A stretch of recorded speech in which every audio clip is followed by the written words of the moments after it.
Hello, everyone. Welcome to Room and Board. My name is Chris George, and I'm joined by my 4 delightful board game bays. This is 5/8 of the cast of the summer. It's been a really great board gaming cast, and I've been forcing all of them to play games with me just for this video. And they said, please, we want to play the same game again. And I said, no, you're not allowed. You have to play something different. That is very true, and I want to formally apologize to everybody here. So why don't you go around and introduce yourselves, and then I'll talk a little bit more about the video structure. Why don't we start with you, Pat? Hey there, I'm Pat Jeffrey, and I play Duke Orsino and Andrew Eggy Cheek and the White Rabbit. Yep. Which, if you're seeing this video, you missed it. You missed it. It's over. Matt? Yeah, sure. Hi, I'm Matt Licka. I play Sir Toby Belch in 12th Night. I play the March Hare and lots of other cool little things in Alice in Wonderland. Yeah. Hi, I'm Daniel Nwobi. I play Sebastian and Valentine in 12th Night, and I play a Tweedle in Atlas. And then finally, hey everybody, my name is Omaka Ume. How are you? I play Viola and Cesario in 12th Night, and I play the Queen of Hearts in Alice in Wonderland. off with your head. But contrary to popular belief, that's all you're going to get to know about our show. I'm sorry. But here we're going to talk about our board games, our top 11 board games that we played this summer. I'll probably do a designated video of my own ranking all the games that I played, but all throughout the summer we've been playing games, and we have played a variety of number of games, but we decided on top 11 because that's what mostly everyone has played. And these, I want it known that these are my favorite members of the cast, because they are here doing this video. Pat, you might have seen last year. If you missed it, we did it. And that's apologies. Right. Oh no, apologies to Zach. Zach was in the game, but she was just too busy. But if she texts me her list, I can't wait to see this video. then oh no, I'm cutting it. So why don't we get started? Essentially, we'll just go through, and you can describe your favorites. You've all ranked it from your least favorite, the games that you hate, the games the designers you want to personally insult and defend and really make them cry, to the cream of the crop, the games that everybody should run out and purchase and play and enjoy right now. So that's the structure. And Pat, why don't we get started with your number 11? Why don't you say also how many games you did play? And I'm sure we'll talk about more at the end as honorable mentions. So excited to hear this. So I played 20 overall, so there are a bunch that we're not going to get to, unless we do, maybe. And we'll go through them all at the end too, as well. So my number 11 was Raw. What? Yeah, I put Raw at number 11. I like Raw. I first need to say my list is not like bad game, best game. Well, it's all the bad games you aren't talking about. All the bad games I'm literally not even talking about. You will hear about my bad games, but I won't mention them first. Anyway, Raw was good. Raw's like a nice little kind of like, bag pulling game, drawing tiles and stuff, and like some tiles you can use. And then if you draw too many Raw tiles, then you put the big bonk Raw counter down. And it basically causes like an apocalypse, and the Nile floods and all this craziness happens. And then you got to put all your stuff away and you lose all that. But it was really fun, like for like a drafting game and stuff. Raw is one of my favorite like pure bidding games, because you only have 3 limited bids or 4 limited bids depending on who you play, and you'll put one forward. And the tension of when you've bid, when you actually want stuff versus when you bid versus when you don't want things and you want somebody else to just waste their bid, I find to be that's what I really like. It's funny that you describe it as a bidding game, because I would categorize it as a test your luck game. Yeah, there is a push your luck element for sure. It sounds like both. It's such a core mechanic to that experience that's why I'm surprised. I mean, you played 20 games, so it running into 11 means it's like right in the middle of the pack for you, which is still surprising to me that it's that. I'm very because maybe it's higher on your list. Oh, yeah. Matt played Raw. Daniel, you didn't play Raw. I didn't play Raw.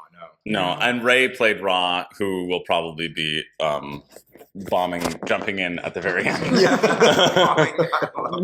We'll literally just jump on the table. Say 3 games. She was a full-time job. Amazing. So Raw's number 11. Yeah. All right, Matt, what's your bottom, number 11? So how many games did you play? So I played 15 this summer, and my number 11 is Shifty Eyed Spy. Really? Which I Wow. believe is a game we all play. Very many of us. Yeah. did. Yeah. And so Shifty Eyed Spy all of is us a were. social deduction game where you are paired up with another spy at the table randomly and are trying to communicate where to leave off the intel on the table, essentially. And for me, as a social deduction game, I think we have the right group of people to really enjoy it.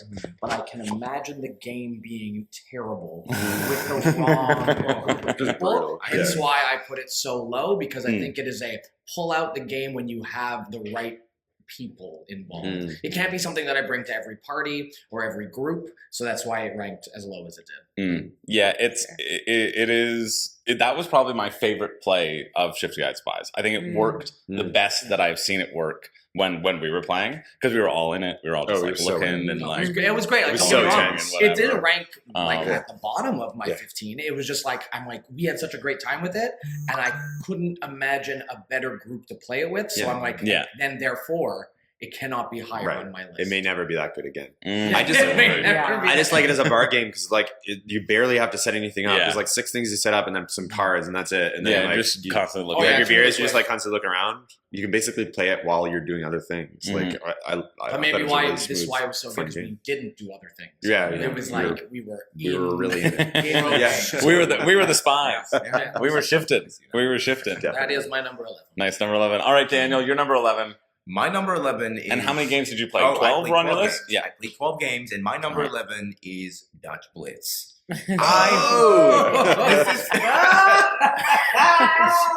Hey everybody, we're gonna start. Hey, I've got my good friends Pat, Matt, and Amaka here. You might need to you reach love I'll just put there's a weird thing right here. I'm gonna just put something in post to make So sure that every we time I hear the words Dutch Blitz, it does that. It like goes pixelated in my brain. It's Like I literally can't trauma for me. figure out. I was Daniel, traumatized. I want you to know, and Chris might have to reshoot that little segment because Dutch Bliss out of my 15 is at 15. How It's did you- at the end. It is at the bottom. Of Woo! it. So I'll let you explain your. Hey everybody, here are my two best Hey, friends, Pat and Amaka. I don't know these people. No wonder you guys are sitting in the back. I picked the seating arrangement correctly. That's what I Easy to did. edit No, out. I think Dutch Blitz. I think Dutch Blitz. It's a great game. It really is. But I think it's trauma for me. I think just the speed of the game, That's the speed fair. of the game, and the amount of awareness you need to have to play Dutch Blitz well. As you can see by my score, negative 39. I wasn't very Negative 30. How do you even score that? I wasn't very good at Dutch Blitz.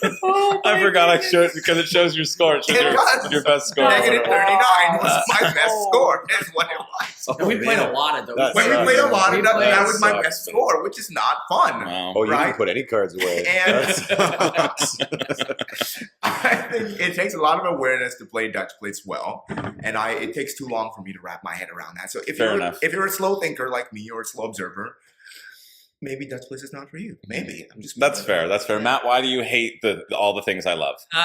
Look, Dutch Blitz is great, and it's again.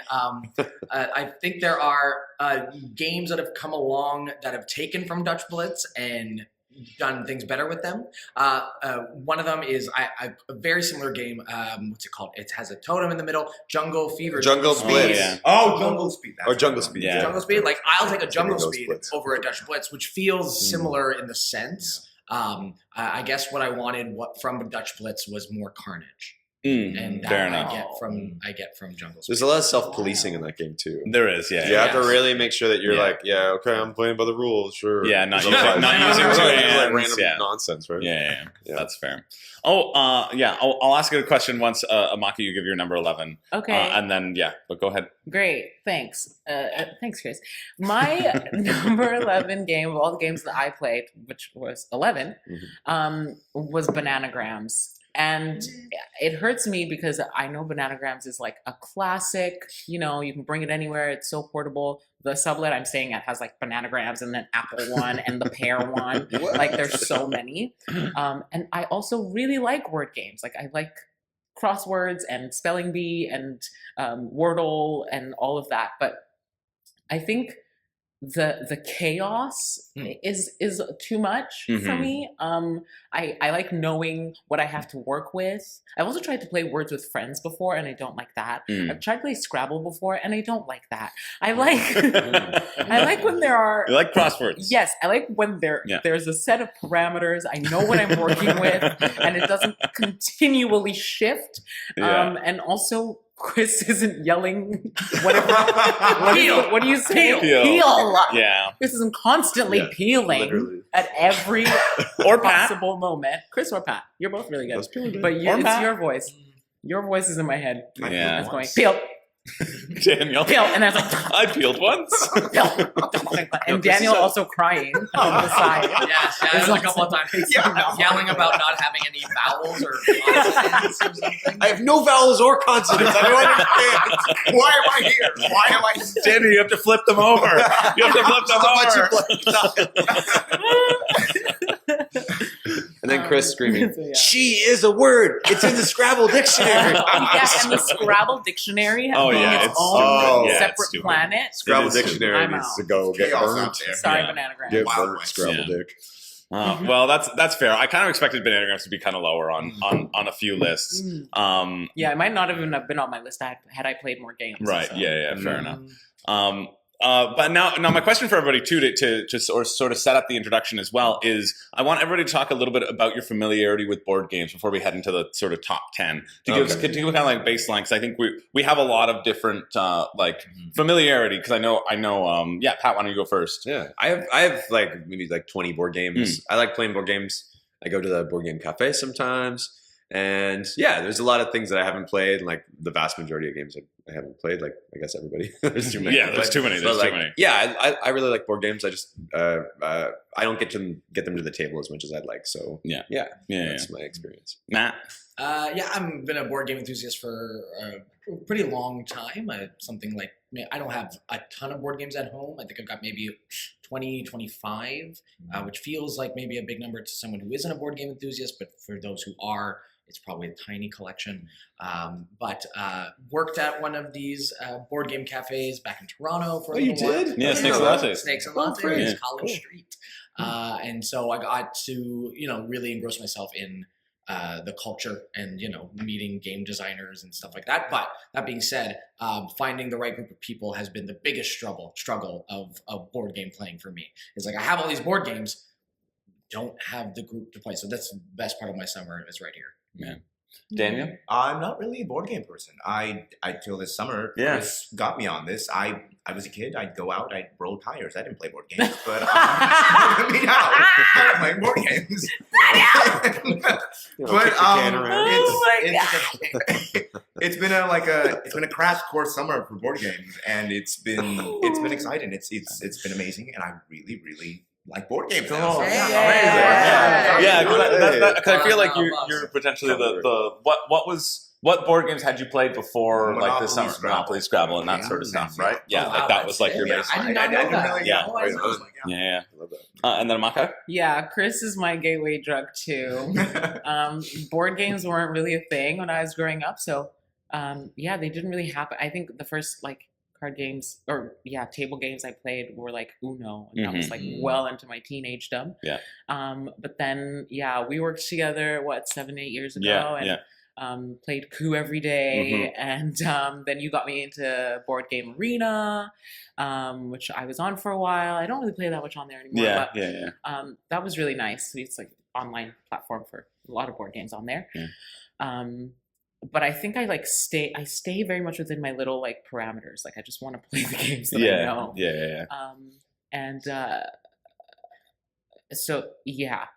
Fairly unfamiliar with the full scope of them. But when I'm around you, my world explodes. Yeah, I love that. I love that. This is a gateway drug. Yes, lift me up, baby. I really do like, and I think that's important to preface too when talking about these lists as well, in terms of familiarity with mechanics over on this side of the screen, and then less familiar with like various mechanics or like of different types of games, right? On this side of the screen. We know mechanics. That's where we got Well, the tires. that's where we got the tires.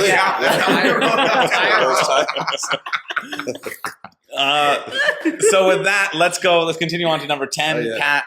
I see it on your list, and this is a game that just you and I played. Yeah, just you and I. Tigris and Euphrates. Yeah, back-to-back Reiner Knizia. I was super into that. I like that game. It's crazy. It's like chess. What was the name? It's a game called Tigris and Euphrates. Yeah, or Tigris and Euphrates. Tigris and Euphrates. Like the rivers? So, like the rivers, yeah. So like the whole premise of the game is that you're playing this one-on-one chess-like game where there's nothing hidden. It's just like you're trying to get. Well, your own tiles are hidden behind. Your tiles are hidden, but it's not like there's like special cards that have secrets on them. Like we all have the access to the same things, and you just like put a tile down. And you're trying to build these settlements along these rivers, and then at a certain point, settlements can like touch, and then you can have a battle, and then at the end of the battle, certain things get removed from the board, and you're just trying to gain points on these different colors. And at the end of the game, it has this cool scoring thing where like. Even if you had like 100 points in one color, if you have 1 point in another color, that is your score. Your score is 1. Yeah. So it doesn't matter like how well you do in blue. If you haven't done anything well in red, then you're going to get your red score and you're going to lose. So it was just such a fascinating game, and I've never played a game like it, but it felt like chess. It felt like something I would enjoy more than chess.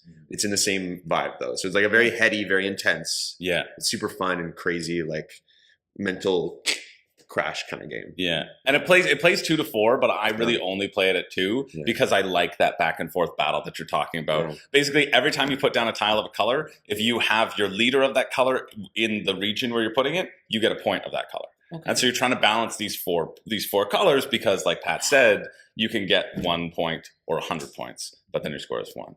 Oh my God. Sorry for glitching. No, I just glitch. Remembered that 4 colors thing made me think of Ludo.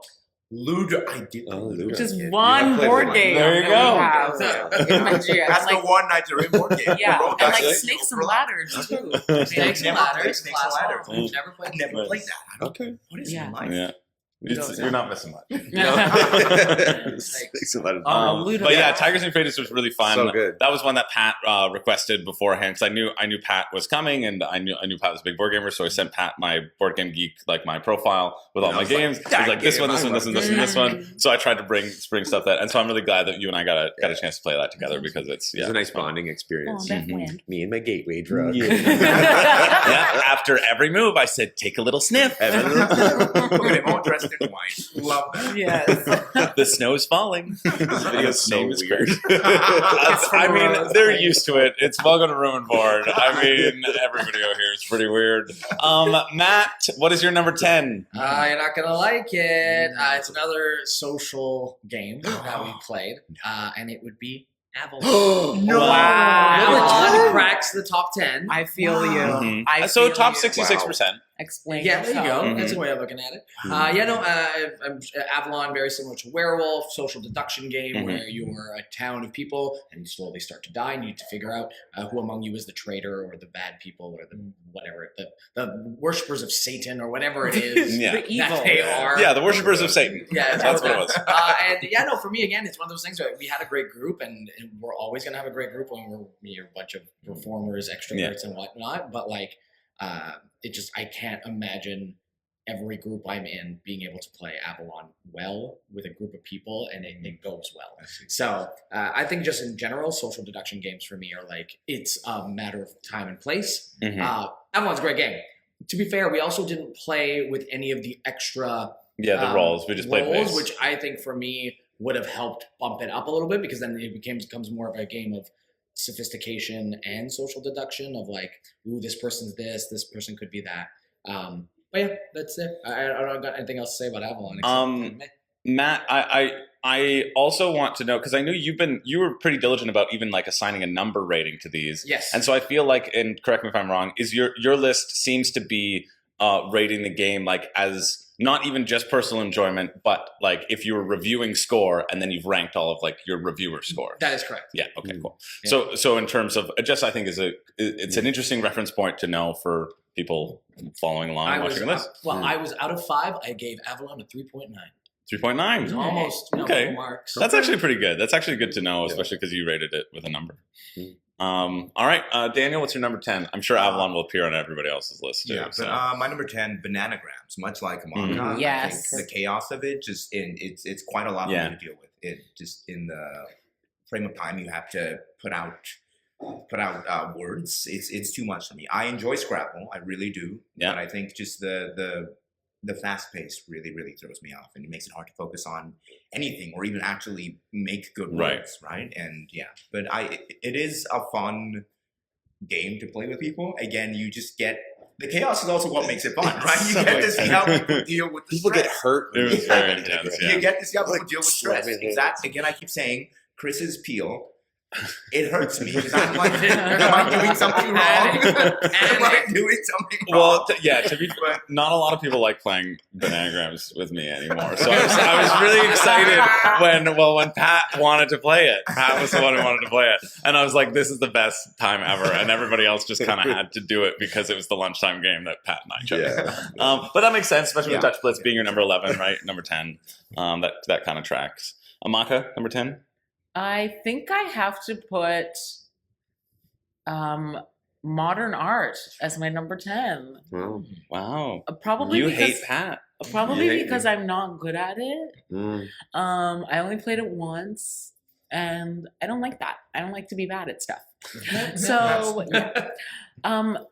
can you, for anyone who doesn't know what modern art is about, I'll give a can sort of you a breakdown. explain what it is? Modern art. It's the third Kinesia title on Yeah, this. This is actually the wow. first time that I got to play modern art. Pat brought it from home, which I think you brought it last summer, and we just didn't get a chance to play it. Yeah. But it is just again a pure sort of auction game. But there are 5 different styles of auctioning that you can do. So you can have like one bid, only secret bid, the normal auctioning going up and down, and then you are bidding on these paintings, and the more paintings that appear of that artist that people buy, the more valuable that artist is going to be from now until the end of the game as well, because they continue to grow in value.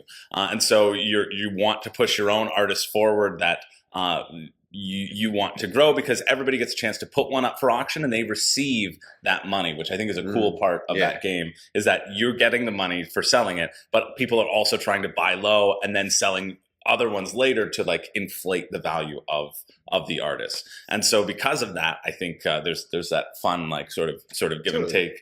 But it's also not fun because I'm with Amaka. And I hate it too. really And I hate Pat as well. Like, I have I'm here joined with my best friend. I have the fewest games to choose from. Yeah. So, like, I think I'm also like reliving the experience of like, It was pretty frenetic. yeah, not really. Okay, yes, there are a lot of these different elements. I think all of the ones that I'm going to pick are going to be the ones where I like have the least amount of control. Yeah. So that's probably why. And yeah, being able to like adequately recognize like, okay, this is what I have, like in terms of in terms of a budget. So like this is what I have, and this is how much I need to win, and how can I like gauge how people are going to bid, what they're going to be interested in, how the market is going to turn, like in terms of what artists are going to get added, what artists are going to get picked. It's just, yeah, I think there's something a bit too, and also like valuation of art bothers me ethically, actually. Just the concept of the game. Yeah.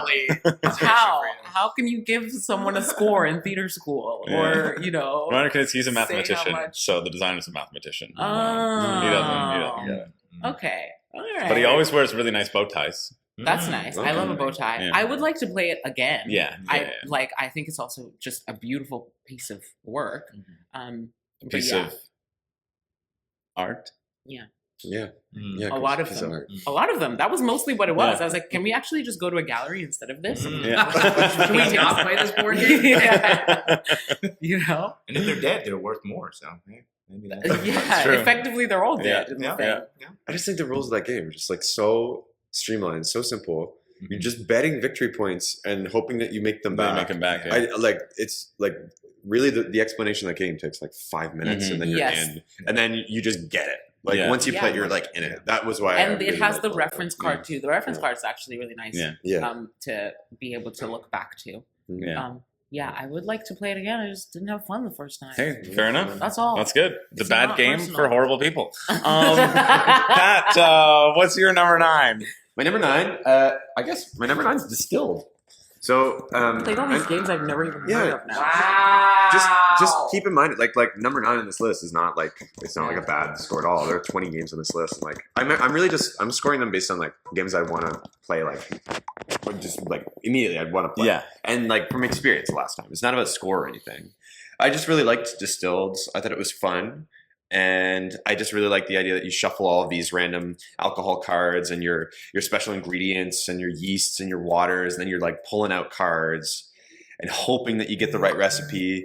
And if you don't get to make the thing you want, at least you get to make vodka or some moonshine or whatever. I like a food one. I thought it was a really smart way to do that, and I love that mechanic. There's a lot of kind of upkeep and stuff between, so like buying things from the market. It was nice, but like going around and around and around, it did get a little bit tedious at times. But it kind of dragged a bit. It does drag a bit. I think there's a lot of stuff to do, and really the funnest part is just shuffling, pulling out the top and bottom card, and then seeing if you actually get to make the thing that you make. So that was ultimately why it's kind of lower on my list, but I really did. I like Distilled. Well, it's still in the top half. It's still in the top. Yeah, it's still number 9. Yeah, it's pretty good. I play it again now. I think with Distilled, that one really benefits from when you know the game. So then you don't have to like go all at once. You can do a lot more simultaneously, and then it can really kind of clip along a bit better. But when you're first learning the game too, like that one does, I find really kind of slow. Matt? Kind of what everyone else has already talked about. Bananagrams is my number 9. So the first game on my list here in my top 11 that actually has pieces. Something that has an actual tactile function. Shipyard buys those pieces. You get the you binoculars. have your The binoculars say, I intercept. That you put your beer on, and so you need to show somebody. No, it just I'm not an overly wordy person, but I do enjoy a quick game that's something that's easily transportable, things that everyone has already talked about. Playing with Chris is terrible. You won one. I did win one, and I don't know how. It was good. You killed it. I was very impressed. But Bananagram's classic for a reason. Nice. And nothing more to say about that. Good number 9. Daniel, number 9? Red Cathedral was an interesting game for me. Interesting. I think it was a fun game. Again, just trying to quote unquote dominate, like it trying to build up your castle. In my head, I was like, I want to gain control of a smaller place so that, so I have that whole section and that's going to give me more points. But then I didn't really look so far into the future that you do want to have more, I guess, more dominance in larger structures. Exactly. Because then you end up getting the total of that whole, I guess, building. Chris, it might be easier if you explain what. I've talked about Red Cathedral a lot on this. Myself, Pat, and Daniel played this one night after a show, and it's a great little resource management game. You have this rondel where you move dice around according to the number that's on the dice, and wherever they land, that's the resources you get. And so you want to take those resources, claim sections of a cathedral, and then deliver the resources to those sections of cathedral to score points. It was a pretty close game though, and I feel like the end game scoring is always a little bit of a hiccup, I find, in that first game for when you're first learning it. So I think that's what you're kind of talking about, is that the area control aspect of it for sure. But it was still a really close game. I thought. Fun game as well. Yeah, it was a fun game. It was also, we also finished at 1 or 2 in the morning. Yeah, it was quite late in the night. Yeah. I say it's number 9, but it was really a good. I would play that game again. Yeah. It was so we're hitting the threshold on your list where you're like, I still like this game. I just like games, other games more. Sure. You didn't hate this as Bananagrams and Dutch Blitz. No. You don't want to set them Dutch up. Blitz and Bananagrams. Out there. Never again. Get away. Never again. But now Red Cathedral, it's okay, I like it. Okay, cool. That's Cool. I like it. Yeah. Awesome. Amaka, Hi. number 9. I have shuffleboard as number 9. I'll allow it. 100%. It's in the list. It is in there. Yeah. Yeah. Because I log the stats. Yeah. The nice thing about shuffleboard, other than there's a lot in here about that it's just a first time affair for me, and I enjoy the novelty. I don't love being in bars in generally. Like that's not a place I go to hang out. But if there's like a thing that can be done at the bar, if there's an activity, or if there's dancing, or if there's games, I'm in. So that made it easier to enjoy the bar. The reason I think why it's so low is I don't do sports. So yeah, I feel like the learning curve with like how much of my own strength do I need? What is the table actually doing? Like how many different spots on the table are slick and which ones are, and then I feel a lot of the time it's really just down to like luck and the perfect amount of intoxication, you know, to like really find that flow. When you're at one with the universe. Yeah. Absolutely. Yeah. But this is why we drink. You just stay one with the universe. You gotta get one with the universe. The kitchen's closed, so you can't get one with anything there.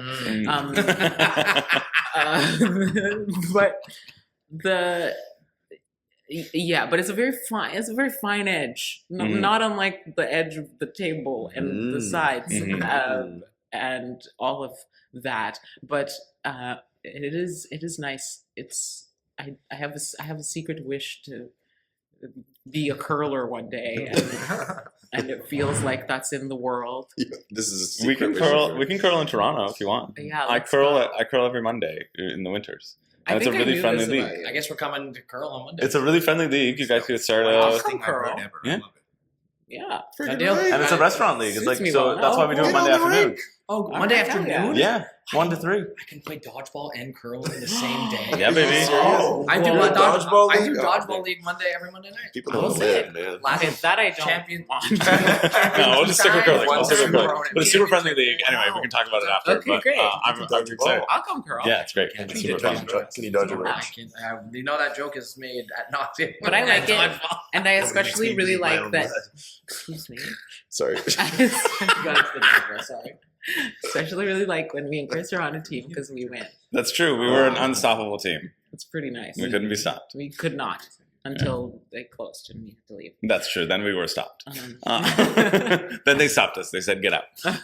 So that's sort of. I think shuffleboard falls into that sort of like dexterity game style. And I'm good. I have great body awareness personally, but put another object into my purview, and it's probably not going to go.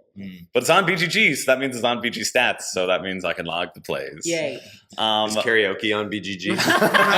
I would call shuffleboard a bar activity, maybe a bar sport. Darts is not. Darts is not a board game, and shuffleboard to me is not a board. It's a table. I bet darts would be. It's a I bet darts would be on BGG. It's probably on there. Well, Yeah. is karaoke on BGG? I don't see how you'd score karaoke. Unless Applause it's meter. like We just Yeah. we just talked about a game that was all about Or like art and karaoke. selling art. Yeah. And Yeah. But that's a Come on, board game. It karaoke comes in a stars. box. Yeah. It comes with a As box. board. That's This where- is my arbitrary definition of a board game. It comes in a box. Well, it was. Comes in a box. I guess I love- shuffleboard should have it's been a book. last then because it's not a board game. I love Bread, the board game. That's bored and Exactly. I love it. Yes, Yeah. and No that- matter which way you slice it, bread is a great game. Bread's at my number. I like shuffleboard being on the list. I think that's all I Yeah. have to say about shuffleboard. All right, what do we got? 8. Oh my goodness. Oh, it seems too low, but I guess it is. Actually, I'm going to switch these. Okay, Bananagrams is going to be my number 8. Okay. I like Bananagrams. I would play it anytime. It does, like, it is one of those things that's like high octane, very intense. When I'm in it, I'm in it. When I'm just like slightly distracted, when I'm thinking about other things, Bananagrams just falls apart. Yeah, My game It depends on who I'm playing with too. Like, and I tend to gift Bananagrams to people because I find it's one of the best games that you can just like teach it really quick and you can play it anywhere. My parents went on a long canoe trip, and before they left, I gave them Bananagrams, and it was like a gift that I gave them because I knew that they would be sitting in their tent waiting for the rain to stop and the thunder and the lightning. And they said that they played it a lot, and it really, really, that's awesome. really bridged those kind of long, boring Yeah. hours of waiting, Yeah. or portaging, whatever. Yeah, so Bananagrams is my number 8.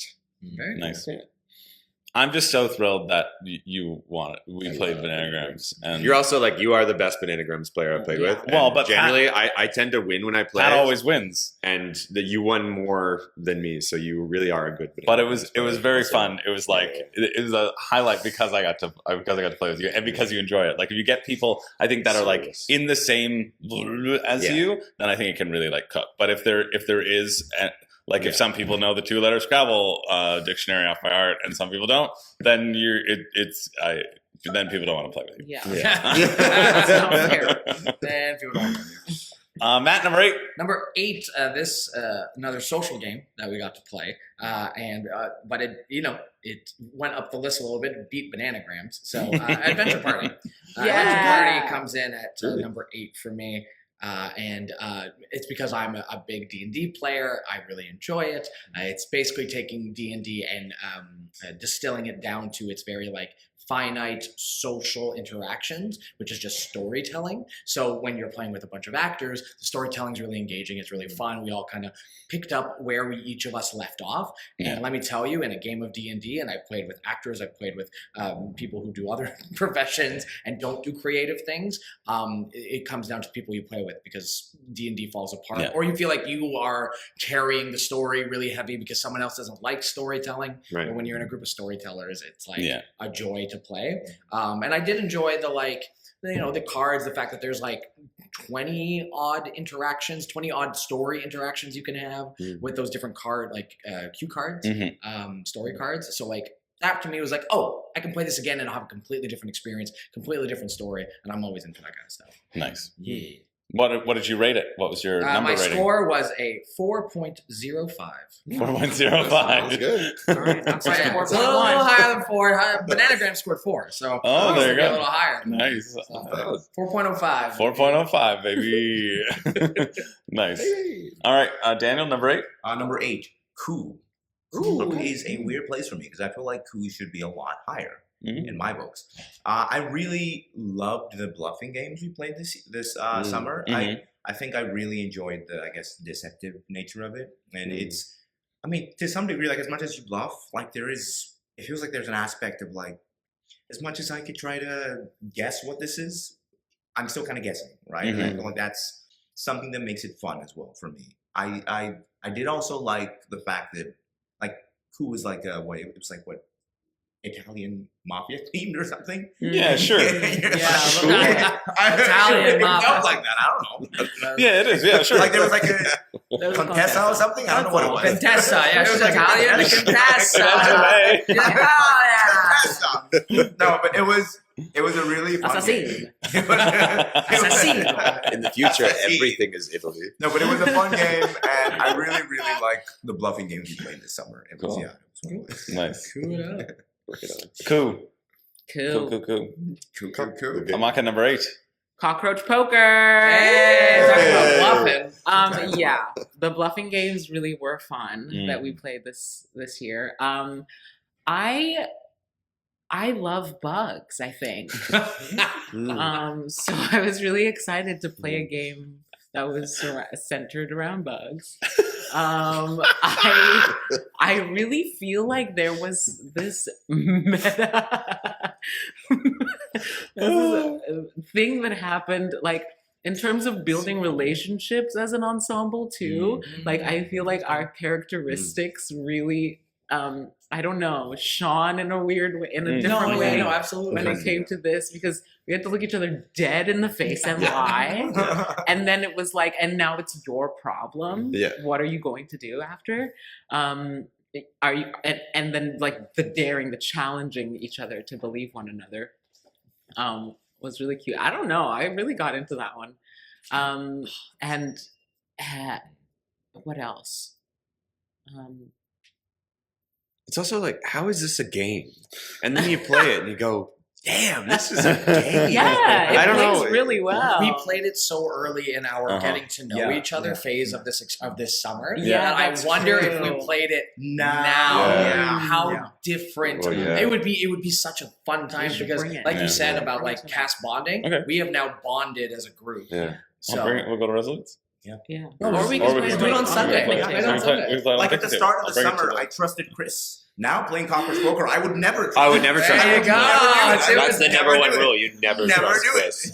Always gang up on Chris. I love cockroach poker because I've gone on runs where people just been like, I'm like, yep, nope, yep, yeah, and I just do it. I just try to go you as just soon get as it. possible. Yeah. Yeah. First impulse. And You then, got 50-50 chance. yeah, you got a 50-50 chance. And then if you go on a run, it really, they go, and they keep trying and are like, no, fly.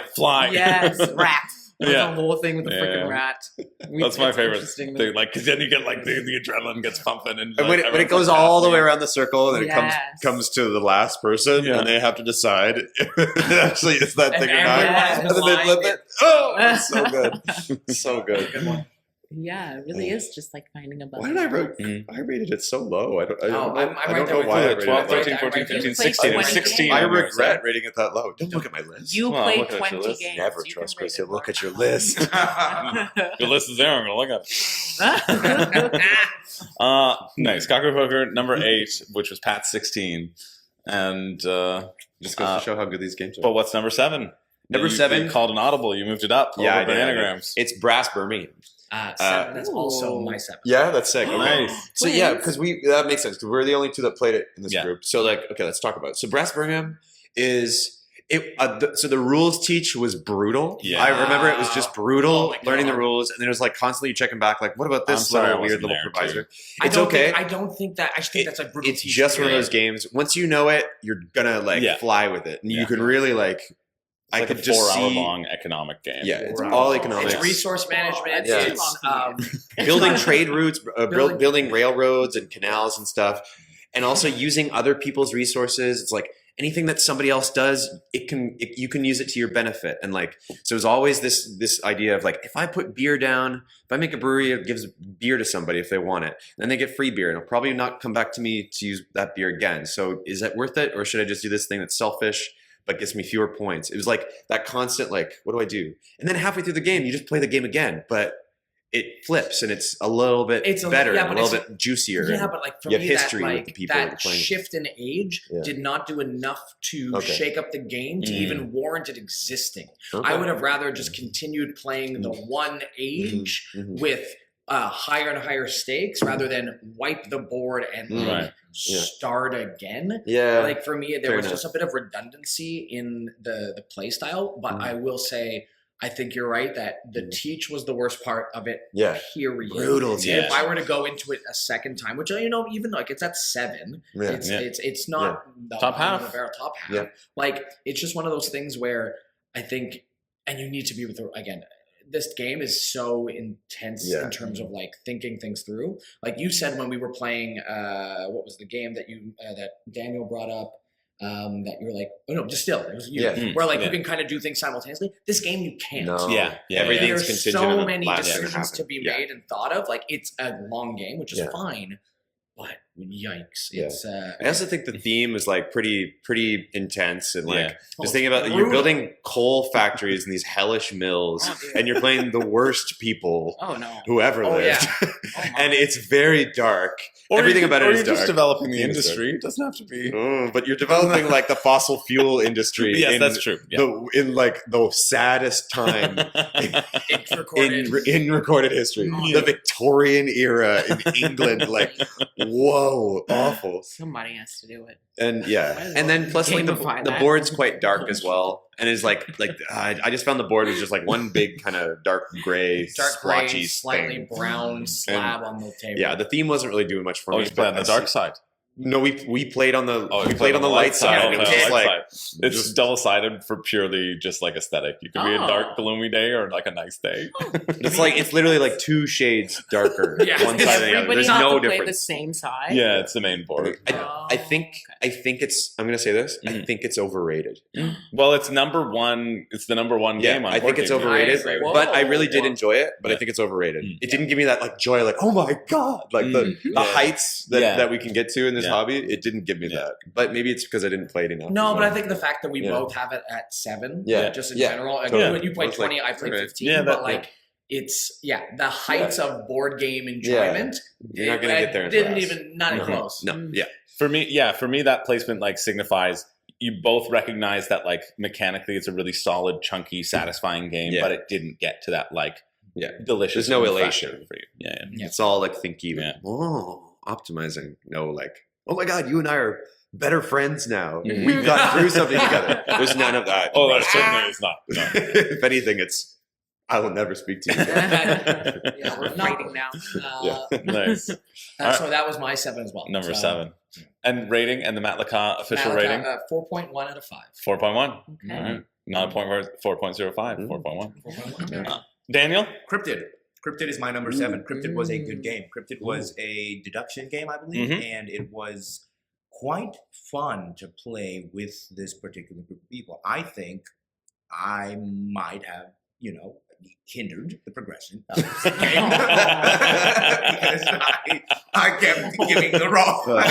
I kept placing myself in the wrong location on the map. But We'd be like, Daniel, we do not know what your clue is. And it was like, oh, yeah, sorry, this one was, it could be there and it couldn't be there. We're like, oh, okay. Totally now we have baffled. something to do.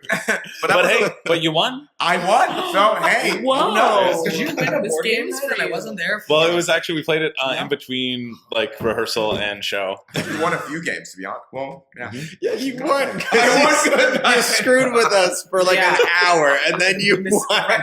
A win's a win. A win's a win. A win's a Just, win. I would just take it. because, just because all of Daniel's cubes were eventually changed, and we had no information about what Daniel's clue was, Fully doesn't mean that it wasn't a win. It was a fair win. It's not fair, but it was a win. But it was a really fun game to play. I think just because, like, I started playing the game and I was like, there isn't like much foresight that I think would go into it. Mm. Yeah. And it's just put it where you need and Yeah. hide what you need to hide to preserve your clue. But there is quite a lot of planning that goes into it. Like Oh, yeah. Mm. there's only so many places that you can get to where you can keep your clue hidden. Right? Yeah. That's the reality of it. Yeah. Where you find the cryptid. And there's also this thing where it's like you have to track, even if it's subconsciously, everyone else's what their clues could be. And it's like it's a lot to juggle at the same time, but it's really nice to. Honestly, if I was playing Cryptid again, I'd probably pull out like a pen and paper and I'd like try my best to actually mark out what I think everyone's thing is and literally knock out all the possibilities. That would be a fun. I think that would be a really I fun. think that would be the way I'd go about it. I think just to actually navigate properly. Yeah, I can't keep all that in my head. I It's really like can't. it is notated on the board, but then you go, well, Yeah. now I have to restart every time I look at another thing. Yeah. I feel like a certain kind of mind is gonna be like absolutely like Cryptid is my Right. shit. Mm. I do not have that mind. I was very overwhelmed in Cryptid. Just like I don't know. Yeah, what, it's tough. Well, we where. played a 4-player as well, and I find 3-player you can really feel smart. Yeah, And then 4-player it starts being like, oh no, It's like you there's can get way it too much to keep track or of. you don't. The highest It's yeah, one or the yeah, other. totally, Yeah. totally. 5. Five. Yeah. 5, you're Five like would be you're trying to crazy. figure out 4 Five different would be clues. crazy. No, 5 is like a 5 just like hyperactive. is it here? Yeah. Is it here? Exactly. Yeah. Cube, hypercube. Yeah. But it was a really fun game. Definitely number 7 for sure. Nice. Cool. Amaka, number 7. Hi, I didn't play Cryptid. I feel Cryptid hearing about it, and I want to. What's the number?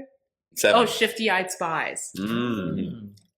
Yeah, we played this one in the bar. Mhm.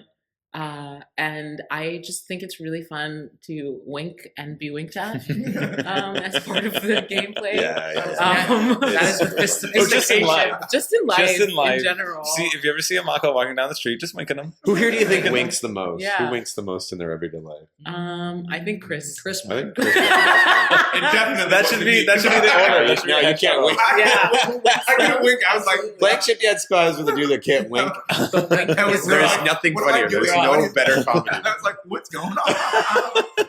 His whole body moves My and whole he body winks. Yeah, You cannot I was isolate the sat island. next to Daniel, and he never looked at me. So whenever I had to give him my clue, and Eliza had this problem too because she sat next to me. We had to swap out. Yeah, yeah. Okay, Daniel, It didn't work. focus It didn't on work. Yeah. not this wall. So good.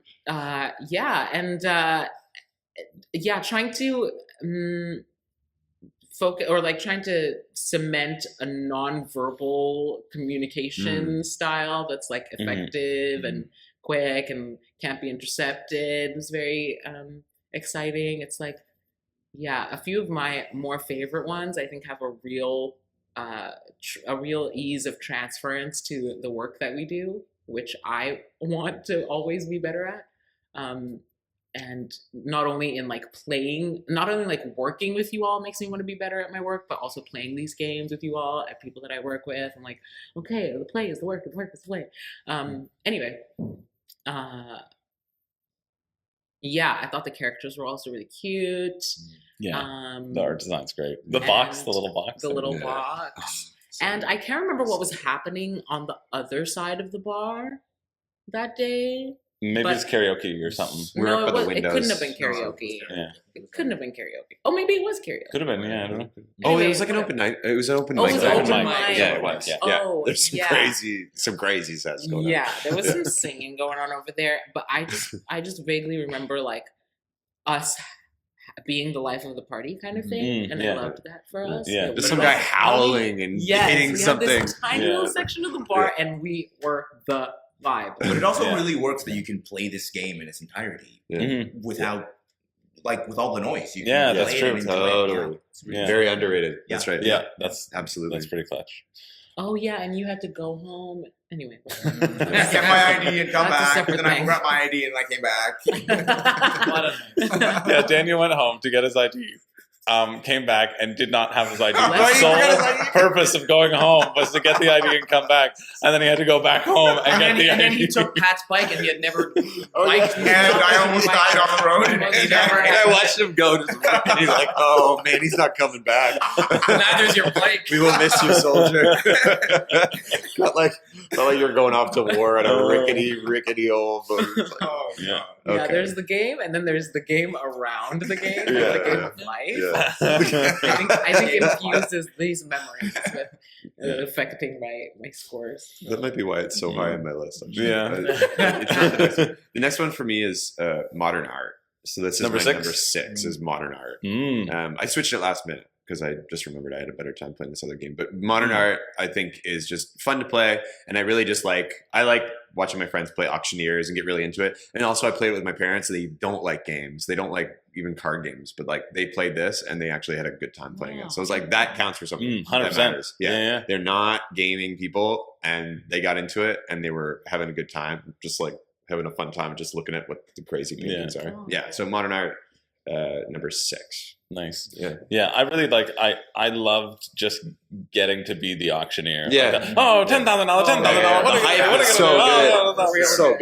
That was really If you don't have any that's money to the go to highlight real of it. auctions, just play modern And art. it Yeah. comes with the little It's gavel, all the right? vibes. Yeah. It comes Yeah, with little the gavel. Bang. Yeah. I mean, Yes. Come on. price of Yeah. the blocks right there. Yeah. So is the black Little man wooden at the gavel. back. I mean, Black man at the black. The black man at the Black back. man at the black. Oh, God. With that, number 6, Matt. Yeah. So number 6, a new game to talk about, Rococo. Rococo. Rococo. Rococo is a resource management game about making dresses and gaining favor with the queen. So the idea is collect resources to make your dresses, and you're trying to put your dresses in certain places in the palace that will get you more points, because if you're in the grand hall, your dresses are on display for the queen a little more, but if you're in a side room, you'll get less points, but you still want your dresses all over the castle. So you're competing against people to pick up different thread or whatever, because it's all in a market. So you need to figure out what someone else is trying to do and make sure that you get it first, or hedge your bets or whatever. And there's so many different streamlines of making points, different ways of like encouraging the musicians, and then you get points for that, or buying fireworks for the party. Like there are many ways of winning, which I enjoy. And the artwork was gorgeous. So for me, something that is like something like Brass Burning Him, where it was ugly and I hated looking at it. Yeah. Whereas Rococo was like a joy to continue looking at the board. gorgeous. And it popped right off the table. So for me, that was like big win. The little thread tokens, little spools and little doilies. Oh my God. The lace tokens. But like it's a long play. I think it took us. It was a long. It did, yeah. So we did a 5-player game. It was myself, Pat, Matt, Zach, and Renee. Yeah. And I think we worked it out that each move took us around a minute and a half of thinking. Yeah. A minute and a half to 2 minutes of thinking. And that then translated into like 4 hours, essentially. But like I didn't necessarily feel like I didn't feel like it dragged at any point because I was so engaged with like what everyone else is doing. So I feel like it was a long game, but I don't feel like 4 hours. It didn't feel. Yeah, it felt. I mean, at least it felt good. Yeah. Good for me. This is why I wanted Zach on this video because every time it would come to her, she would go, "Oh, I guess I'll do this." And she was so mad because she wanted to do so many different things.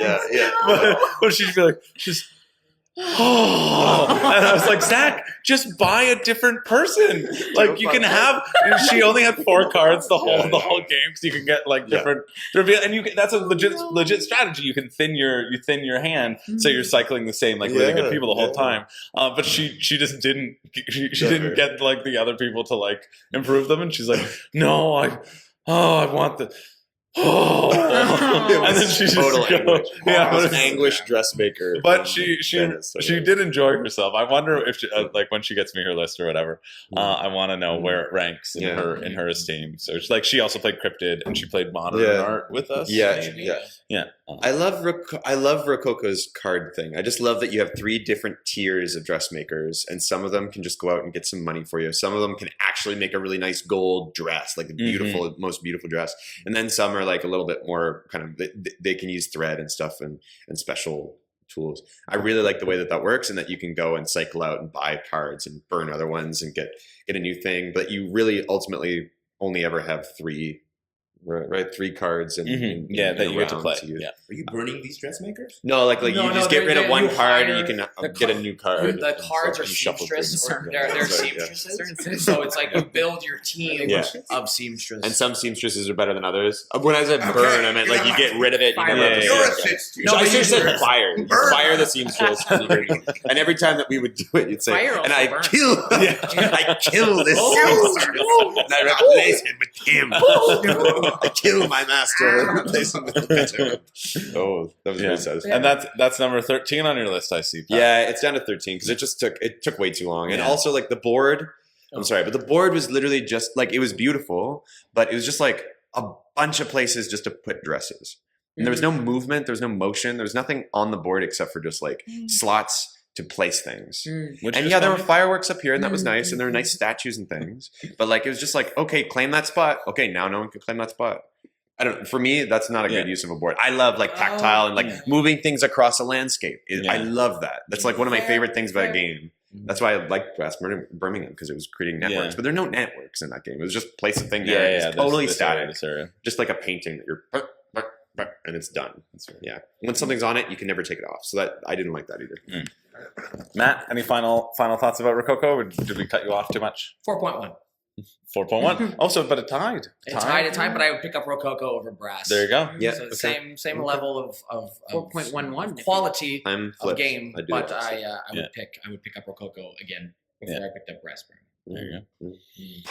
Daniel, number 7? 6? We're on 6? Yeah, 6. I have Cascadia as my number 6. And Cascadia was a pretty good game. I think Cascadia was just, I guess, fun. Yeah. Like as a... I played that with you at the little kids table. Yeah.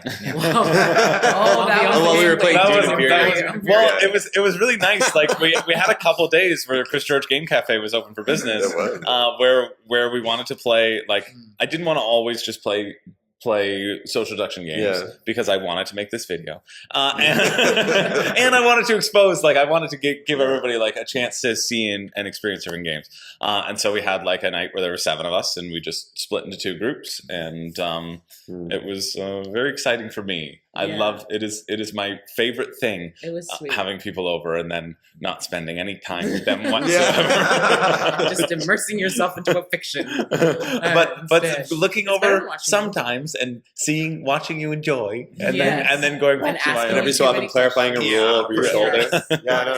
Chris, is that how you move that? That's not how eagle sightlines work. Oh, sorry for cutting you. No. It's fine. It's a fun game. I think it's again that whole foresight thing.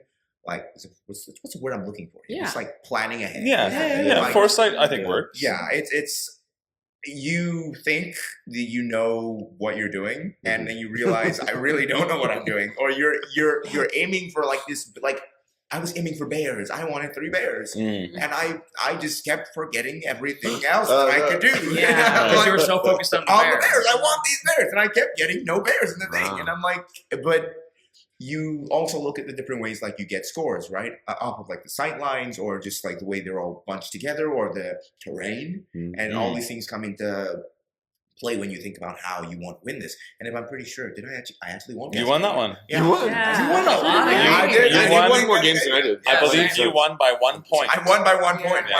Yeah. And then second place was a tie I think for it was that. Zach Yeah. and Renee. Oh wow, it was And that I close. lost. Yeah, it really It's was close close. as hell. It's It awesome. really was close. And it's like very, very small measures. But it was a really fun game. Good stuff. Cool. Cool. All right. I'm at number 6. Plus I'm not sucked at it, so I was happy. Wow. God. Cheap shot. It wasn't even your turn anymore. Hey everybody, welcome. These are my 3 favorite people here. I don't know why that's so Yeah, it's so blurry up there. blurry Like, up there, going on pixelated. Oh, blending Okay. into the I will be fine eventually. Rear Window is my number 6. Rear Window. I actually Forgot really I played like that this game. one. I must Yeah, not put it we on your played list when I send it to you. This one, I joined late. The game was already in progress with Pat and Cherise, and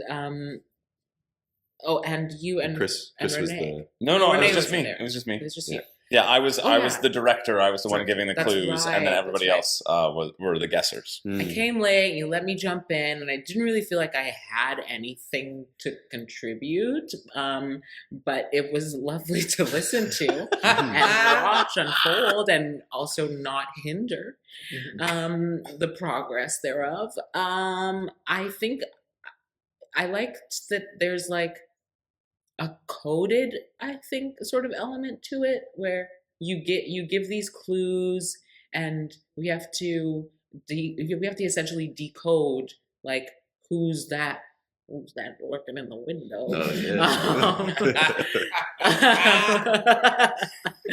Based on that, I like There you go.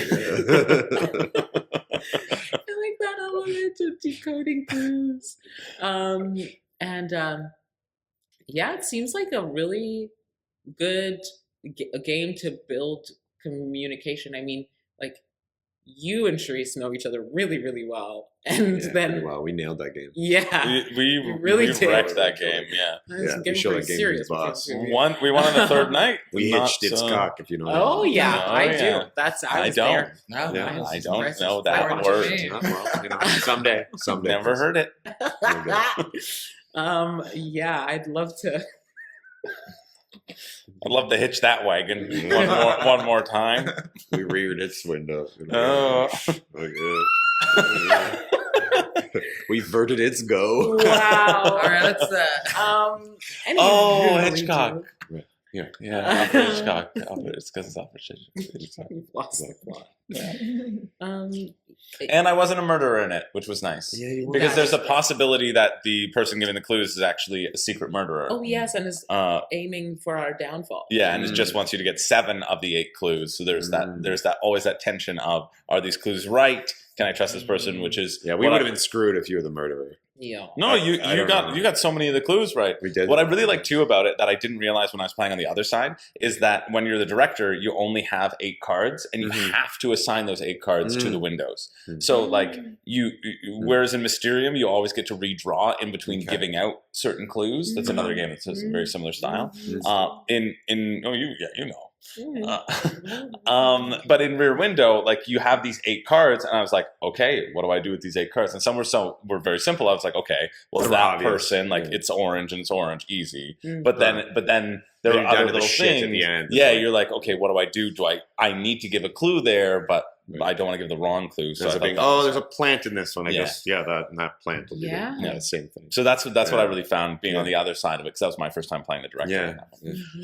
Yeah. Mhm. It's a good game. Yeah. That's right. The decoding. I have it up there because I want to play it again and play it fully and see what it would be like to experience the director being a murderer and being of use in this. Yeah. You were of use. You were absolutely amused, Samantha. No, I did. You did field me some questions. And I was You kind of like, were. and then you're like, because it's this, and then it's that, and then it's because you all already, had your Watching We Pat went watch into the battery a already. round finish. Watching Yes. Pat play that was like watching a beautiful, the GIF that's like all the numbers Yes, going.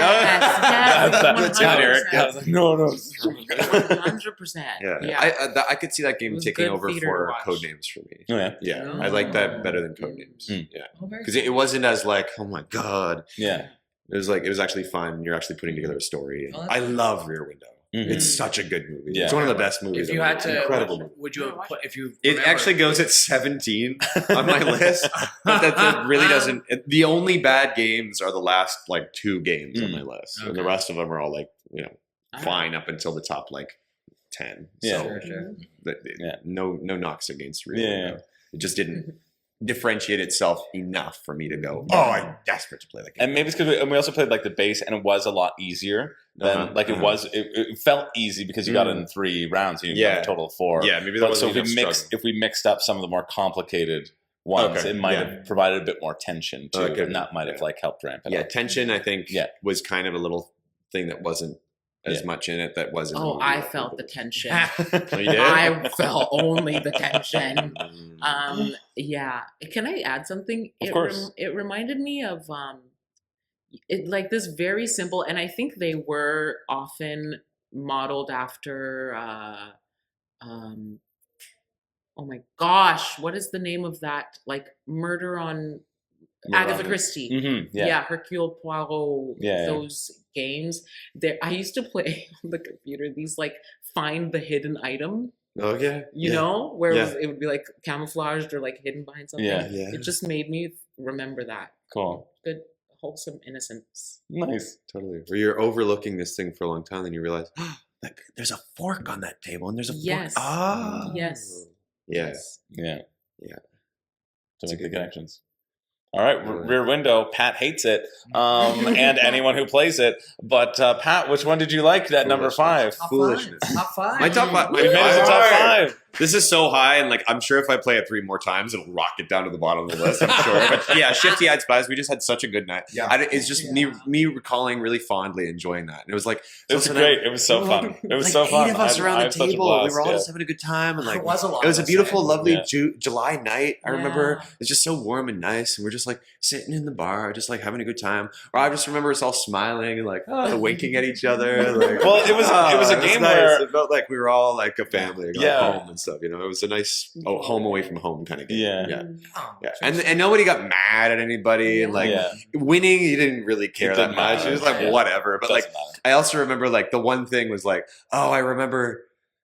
Yeah, I remember I got a wink from someone, or no, I winked at someone correctly, and then they looked to a place. It was like the gate or whatever. Yeah. And then I was like, ooh, very good. I'm gonna win this round. And then I like turned to it, and like somebody else winked at me, and I was like, and then within like 30 seconds, I completely forgot about the gate, and I was just there like, shit, where do I wink? Where do I look? Where do I look? What do I do? Oh, just pick a place. And then I looked to the wrong place.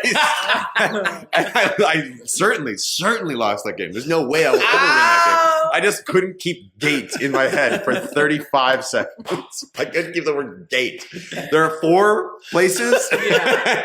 You have a 25% chance of getting it right, just basically. But I got it wrong every time because I just kept forgetting.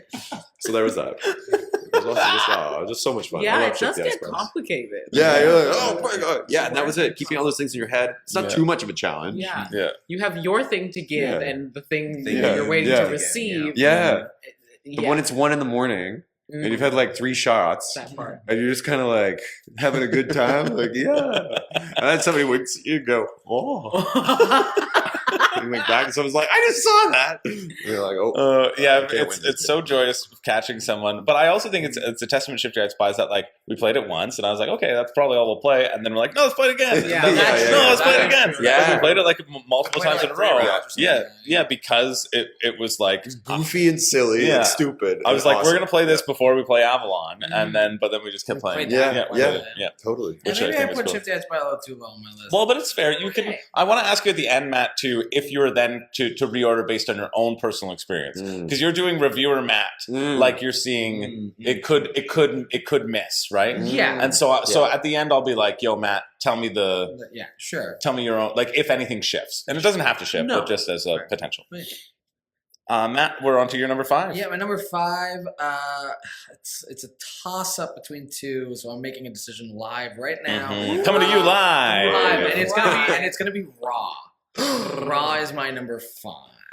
I'm a big to push your luck player. I love games that are, and I know there are some people who are like, no, luck is the worst game mechanic, period, because people like to know how to win and like strategize. I'm like, I think it's the funnest thing to see someone like play the perfect game and then lose due to luck. I think it is the most joyous thing about luck-based board games is that you could play the perfect game and still lose. Or play a terrible game and you're behind and then flip-flop and then you end up being on top. I think that's a great I mean, it's a fun mechanic in my mind. So Rob, I when we played it, lost. I think I came in last. I did really bad because I pushed my luck every time, and I never achieved anything I ever wanted End to of the do. line every time. And I couldn't do anything. But you had a great time. But I had a great time pushing my luck. So, and I also think it's just a game that is like it's an easy teach. It's it kind of just, when you get into it and you kind of it's not overly complicated like something like Rococo or Brass or anything like that. So I think. It's a really fun time. I really enjoyed it. Nice. I'm glad you liked it. Yeah, I freaking love Raw. It's like you can say Raw, and you get to slap this monument it's thing like a down. big freaking. This is goofy how big it is. Wait, is it Raw or Like Ra, the sun god, like Raw, like Raw? No, Ra like the Egyptian god. Raw. And you are invoking Ra essentially. Right. I'm invoking the. So might yeah, of on your Ra. turn, you can do Okay. 2 things. There's a bag of tiles that you can pull from to add to the communal supply of tiles, or you can say Ra. And you grab this big friggin' statue whose only purpose is to be like, this is the person who declared Raw. But it is so big. It is as big as a phone. And you go like, Rah! And you slam it on the table. And like, it really amps up the enjoyment by like 15%. Amazing. And then you do 1 round of bidding. A single round of bidding of like, okay, I bid this one number. Whoever has the highest gets all the tiles in the middle. And then you get points for those tiles, essentially. That's it. And the luck building thing is when you become the last. If you're the last player, person... You just keep drawing. You keep drawing until the game forces you to Raw. But then if that happens, you lose everything in the middle. So you go until you think, okay, I can't anymore. I'm going to take what's on the table. Testy. Or I'm going to push. Yeah. And I kept pushing and I kept falling off the side of the cliff. Yeah. So If too many red tiles come out, the round ends. It doesn't matter if you bid on tiles or not. It's over whatever tiles you've gotten. So you're like, okay, I got to get these quick because the round might end at any time. Right.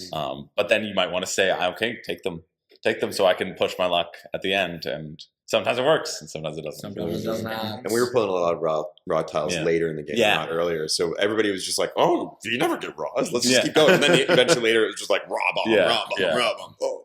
Yeah.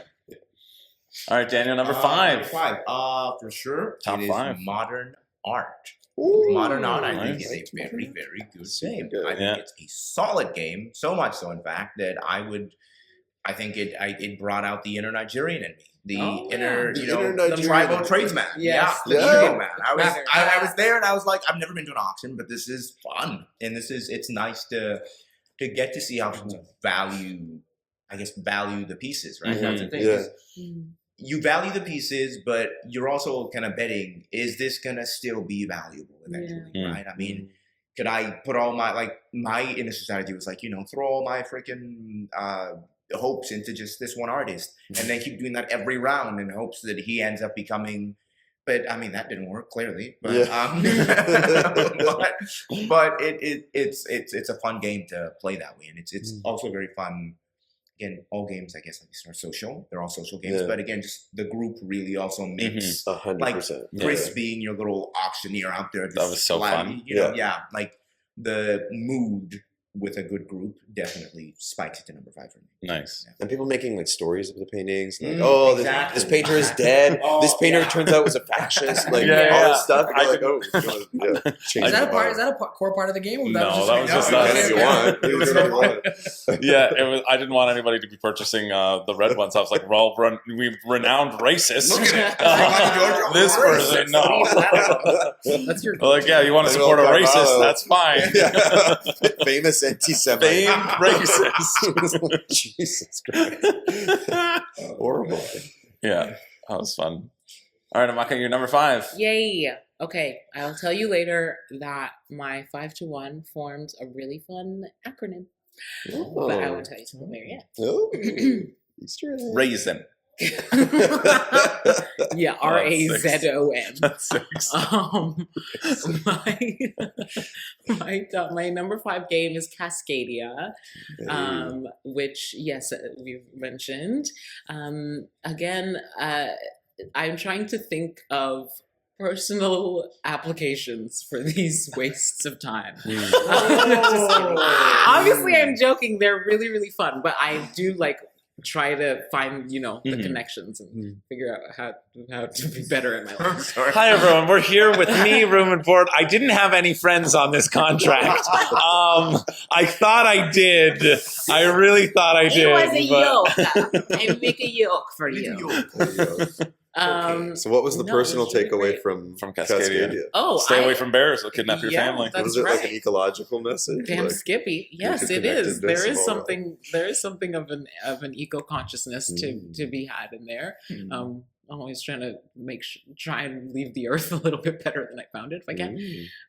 But there's I really struggle with also planning like large scale situations and like taking design risks. I don't know. There's and like taking up space on the board too is part of it, where I kind of wanted to keep it all in this very compact, and I look over and like Zach, for example, has like branched out and gone in these long and winding ways. I'm like, oh, you could do that. All right, great. No, but it was also just like really pretty to look at. Gorgeous game. Yeah, So yeah, different. all of the different like terrains and stuff. Yeah, I don't know whether it's about oh, I'm hungry. About focusing. donut? Yeah, I will go get one. About focusing on a few elements at a time. Yeah, it's tricky because you get to shuffle through all of the things eventually. Like all of the elements will be available, and so it's like, okay, I guess it's the luck of the draw, which ones you decide to go for first, and then the luck of the continued draw, how much success you can get from that particular investment. So yeah, I don't know. I enjoyed that little tug of war. And then there's also just like the unfortunate scenario of something getting pulled at a certain time where it's always going to fall in someone else's favor. And then when that power comes to me, I feel like I'm going to be a better person and not take the hawk out of Daniel's hands, but then I do. Because I'm no better than anyone else. What else? Yeah, another late night. It was nice to be around the cats. And it was great to be around. It was. Play a game with Renee. Beautiful guys. It's the ambiance. The ambiance.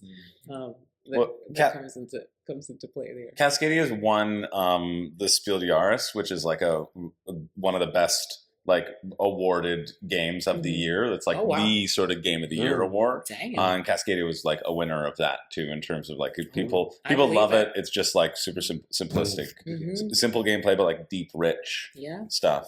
You've played Cascadia before, right? Yeah, sure. I played it at the board game cafe here. Yeah. It's a great game. Yeah, awesome game. Okay, Is it on your list? No, because I didn't play it. Sorry, we didn't play it this summer, Oh, so you I didn't didn't play count. this summer. Yeah, Okay. it would be pretty high on the list if it was. Yeah. My phone's at 1%. I'm Love going Cascadia. to go try to plug it into Okay. it. Okay. Well, they'll still be in the room. You guys can come back. We'll keep going with number 4. Okay, number 4 is Avalon. So last year, I think I put Avalon at number 1. Really? We had some played a crazy lot of rounds of great Avalon last year. Just some awesome rounds. I just think for me, like Avalon has this like, it's almost taken on a mythical quality where like now it's like a seance or something. I'm just like, we're entering this room, almost like a war room, and we're all just a little bit more, perceptive of everything going on around us. And we're all just a little bit more, I guess, stressed. I think stress was the takeaway I took from Avalon this year more than last year. And then at one point, somebody said, I think it might have been Renee. I hope this isn't giving away a secret, but Renee just leaned into me and said, it's all bullshit, right? This game, you get no information in this game. Yeah, it doesn't matter who votes what. It doesn't matter. Just go on vibes. And that was it. It was like, you just kind of wait. I think for me, you just kind of wait until somebody really screws up. Mm-hmm. And then just like what you do, you like ask somebody a question, and then whenever they don't answer like the perfect chill way, you'll just kind of like come in a little bit closer, and then you'll just wait. And then if it's me, I like absolutely crack it. I just become a nefarious, evil version of myself. It's like, I am evil. I'm rarely evil though. And often I'm just good, and I have no idea how to play as good. I do not nail it ever. Avalon got number 4. I still think it's a beautiful game and super great. It's just it's not at the peak of what it once was. But Avalon, I will still always play Avalon at 1 a.m. After everything is said and done. Avalon's still a good game. Yeah. I'm gonna slouch down here because we have a new addition who arrived just in time. Hello. Ray, why don't you introduce yourself and say hi and say how many games you played and all that sort of stuff. Okay, hi, I'm Raisa. I'm also part of the cast of Shakespeare by the Sea. Who do you play? Who do I play? In Alice in Wonderland, I play Margaret and Tweedledee, twin to this one. And in Twelfth Night, I play Mariah. That's me. Hi. So we've been going through our games. Ray, you are very busy like me and have multiple jobs. But one of your jobs is not playing board games, so you didn't. So you didn't. I played 5 board games. Okay, but you played 5 board games. That's you played not 5. bad. Play 5. We're on our number 4, so we're going to continue around with Matt, and then we'll go Daniel. And when we get to you, you can say your 5 and your 4, and you can slot in. You can see sort of the format of what's happening. Okay. And I just want everyone at home to know that I'm very comfy. I love being. You look natural. Yeah. We'll see what happens in 20 to 30. I'll slowly get slower and slower. Well, actually, this is pretty good. Your spine will never. Right there. But it gets Ray in the video, so honestly, it's worth it. Okay, Matt. Yeah, so now my number 4 is Dune Imperium. Oh yeah, Dune. Nice. Good looking game. It's a gorgeous game, and I haven't read Dune. I haven't watched the movies. I only know Dune from the board games. Wow. So the other Dune board game, which I think is just called Dune. Yeah. I had played quite a bit, and is a favorite of my group of friends. Awesome. It's awesome. So this was like a new way of playing Dune, it's I don't know, I kind of can't remember the gameplay all that much. I remember enjoying it a lot. It was a deck builder. Yeah, I'll give everybody the breakdown. You probably are familiar with Dune Imperium. It's currently number 6 on Board Game Geek, so like people love it as well. It's a hybrid worker placement deck building game where you have a hand of 5 cards to start, and then you'll play one of those cards, and each card will have a symbol, and you'll put your worker somewhere on the board that matches that symbol. Oh, I remember. So if it has on the alliance tracks, if you want to move up on certain alliance tracks and you want to take those actions, you actually have to have a card in your hand that relates to those actions. So you can really have a board layout planned, and then you can look at your hand and go, oh no, I only have green spaces. And then you have to play around in that way.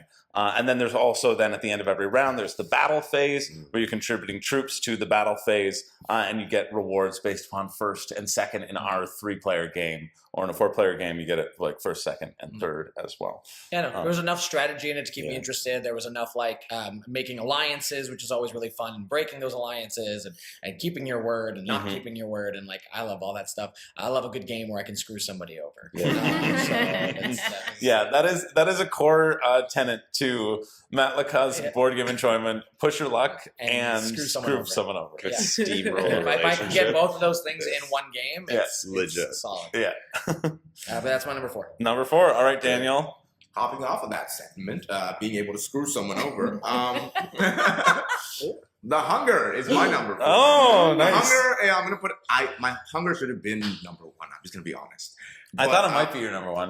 It really should have. I don't know why it's number 4. But Hunger for me is it's the game, and I'm gonna put it out there right now. If I play Hunger again, I'm winning. I'm sorry. I'm just gonna let you know right now. I'm not gonna win it. I'm gonna win it. Big talk. But the very first time you play Hunger, right? The whole point of the game, you want to go out, you want to get resources, blah blah blah. Is it resources? But you want to go as far as you can, get as many points as possible, and then you want to get back to the castle. You're Now, vampires, and you're you're vampires, eating up exactly. as many humans as you can. Exactly. Hunger. Eat as many humans as possible. They give Yum, you yum. points, and then Yum, yum, yum. you want to get back to the castle before it's daybreak, right? And you start out the game and you overestimate how long it's going to take you to get back to the Yeah. castle. Yeah. So you go so far and you're like, oh my God, I'm going to get back in time. And then you don't. There was only, And then- out of 5 of us, 1 person got back to One the castle. person. That Yeah. was Wow. Literally. 6 of Right? us. Yeah. 6 of us, the only one got back. yeah, And- only one person yeah. got back. Yeah. We played like the baby rules. Well, we No, were we're going gonna to play the baby changed rules to if the nobody baby got rule. back. Because Yeah. no We did one that. would have made it. Yeah, it was. Yeah.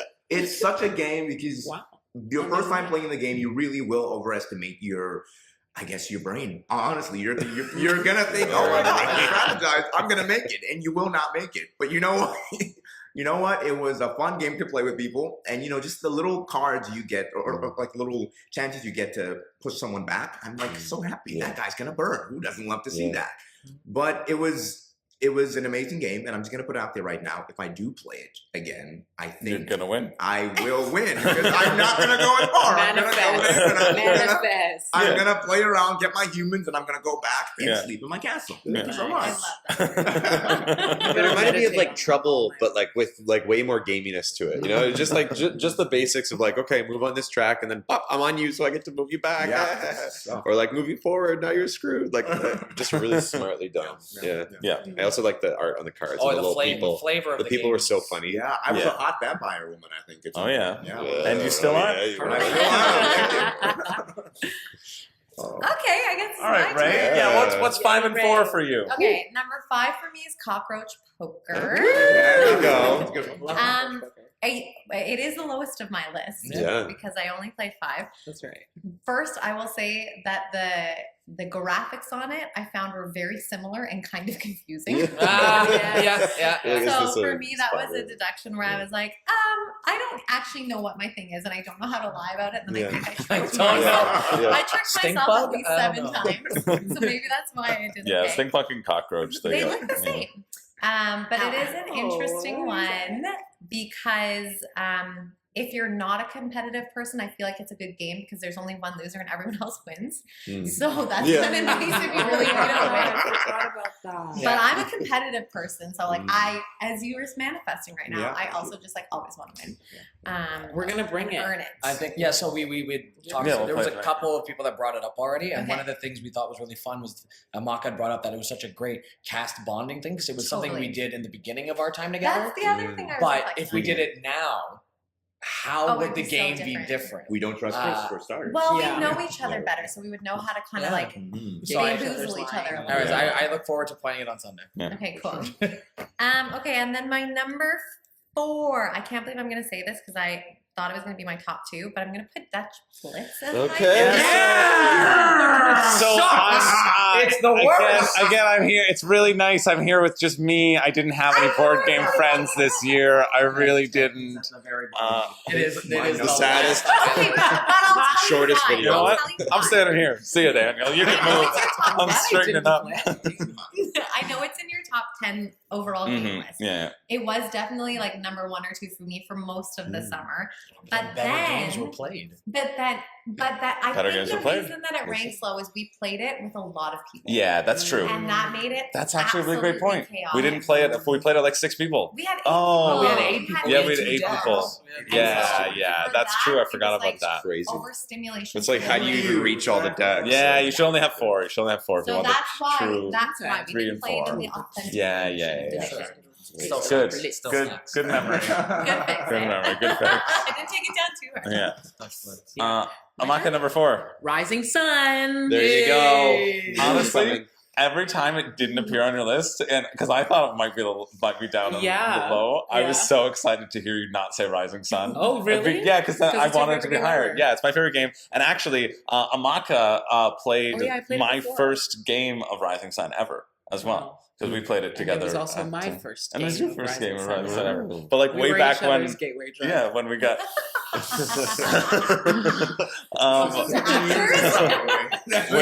Way back when Rising Sun actually delivered. That's when Amaka and I were doing our contract together. But Wow. anyway, Way back. I'm just so excited that it Yeah. made it this far because I was worried that you didn't have a good time. Well, I told you. I told you as much. That, Yes, you said I did not like this. it I was will not be going playing this well. again. It's not going well. I hate it so much. I think, yeah, as I'm also morally opposed to the valuation of artwork, I don't like to play war. I don't think that it's fun. But I think I was also premenstrual and preoccupied when we played this game in particular. So that's like my own check-in I had to do with myself.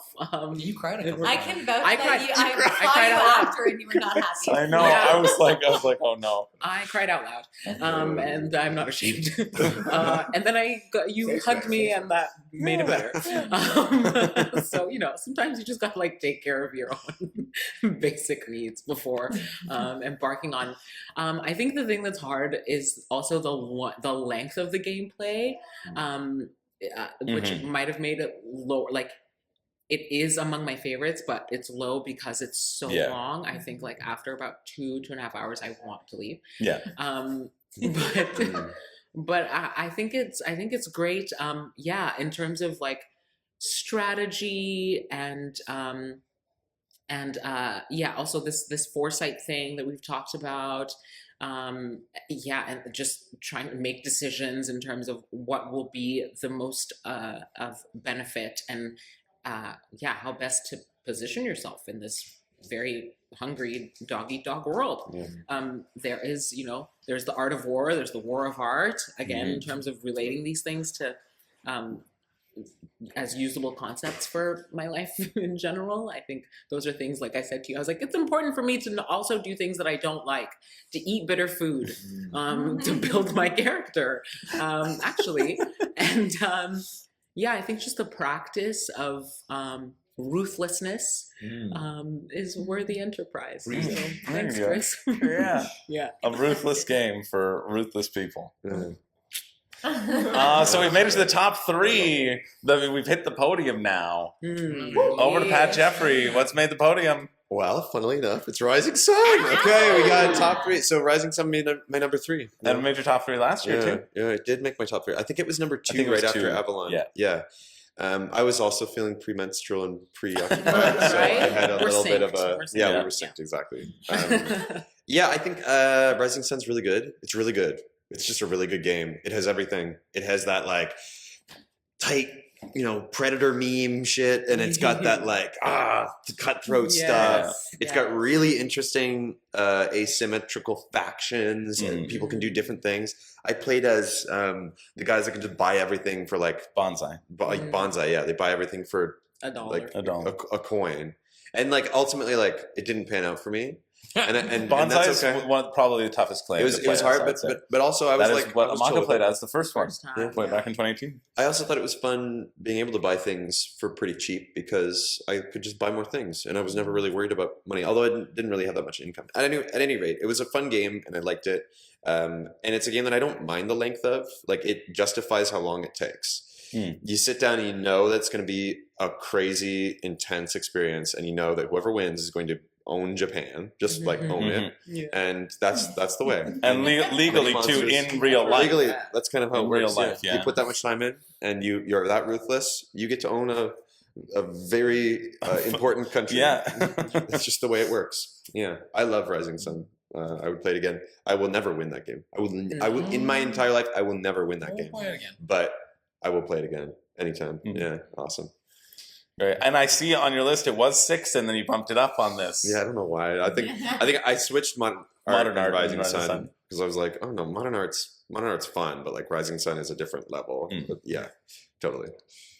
Cool. Matt? Number 3 is The Hunger. I really enjoyed The Hunger. I enjoyed playing a vampire. I enjoyed pushing my luck. I got as far away from the castle, ate all of the humans, and tried really hard to run back to the castle. And I almost made it, but there is a luck component to the game with what cards you draw out of your deck for your movement. And I like doing that. So and also like the lore and the flavor of the game, I think is equally important, as we've already talked about, like Brass Birmingham being so depressing to play, and you're playing terrible people. I get to play a cool vampire that's maybe a sexy vampire, and I get to like go and eat weird humans and sexy vampire. And I think the excitement of everyone trying to rush back, get back together. And to trying to jump over people or sorry your way through the map, because you're all trying to get to the same place. So especially when you littered your deck with humans, it's like you don't know what you're gonna get, what spicy human you're gonna get, and you can't necessarily predict everything that's gonna go down, because again you're drawing a certain amount of cards. There's a bit of randomness there. Only 3 cards in that game, which feels weird as a deck builder. To me, like deck builders are usually like 5 cards, and so it felt very limiting in terms of the amount of movement that you could get. But that also allows the teach to be a little quicker. It allows like the game. It's not a 4-hour game. It's maybe we played 5 people, 6 people. 6 hours. Yeah, we played the maybe max. Took us 2.5 hours, but with 6 people, it was a bit longer. But with 6 people, it felt like a really good 6-player game. It kind of blew through. So for me, a game that you can like drop and be like, we're playing vampires. Suddenly, people are like, okay. Interesting. It's not like we're gonna play 5 hours and you're gonna be a clan in Japan. It's also thematically funny. I thought it was thematically funny that like you're carrying around this bag as a vampire. You just got this like gunny sack, or something. And then like every so often when you need a boost, you just like put it down and you fish in, and like you might pull out this amazing amulet that'll get you really far down the path, or you might pull out the withered corpse of this dude that you killed 5 hours ago. Still got a little left in there. Damn! My God, I got a spicy human. Hunger hits number 3 for my podium. Nice. That's good. I like that. Daniel, what gets bronze? Ooh, number 3. We know it. We love it. It's Avalon. Avalon was an amazing game, and again, this cast is one to thank for it. It's much like Matt said. I think when I'm judging those kind of social games, I really do judge the social, like the experience I had. And like playing Avalon the very first time, for some reason, I haven't played as a bad guy, which is very annoying. I want to be a minion of Mordred. I want that. But, not minion of Satan. But I haven't played as one. But you're in there, and I'm going to be honest, I have trust issues now. But full on change. Change them forever. Change them for the worse. Now, but it didn't take long to learn. It was pretty in there. For like I could, keep referring back, and even as the bad guys, right? When like you've lost, I guess, quote unquote, you can still win. Like there's still that chance to win by finding one Merlin, right? And I heard there were like more roles you could sprinkle in there, but it's just. It feels like even though you plan out a good game, it's that whole thing. You plan out a good game, you win, but you can still lose, and I don't know. It was a fun game, especially with this cast, and I love playing it. I will play it again forever, probably. I might buy my own Avalon. There you go. Find some fun people, or find some boring people, and make them fun. And make them fun. There you go. Nice. All right, Ray. Bronze would be Raw. Hey! Raw was up there for us. Raw was good. I enjoyed it.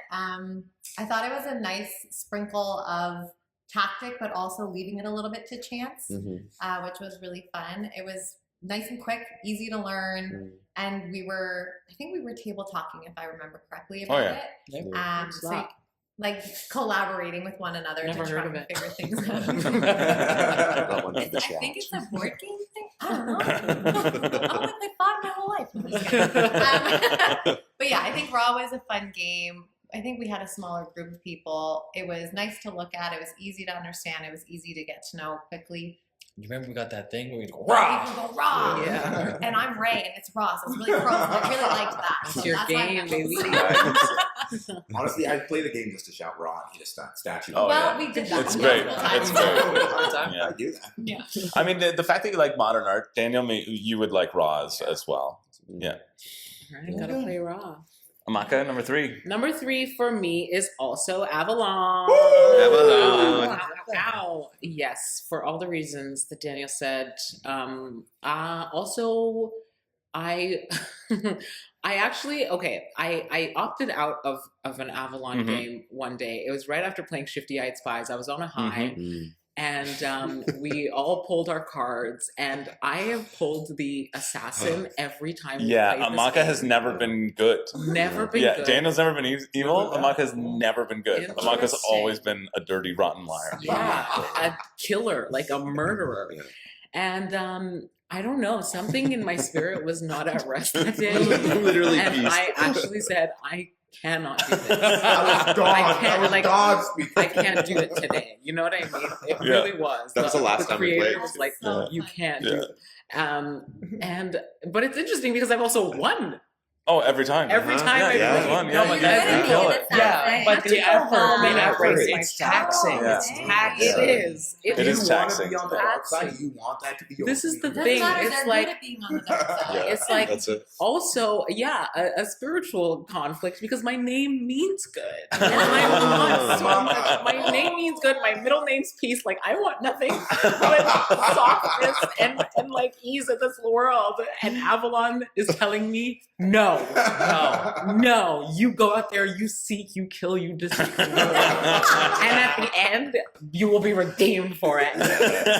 So you know what? I don't know if I'm ever going to play that game again.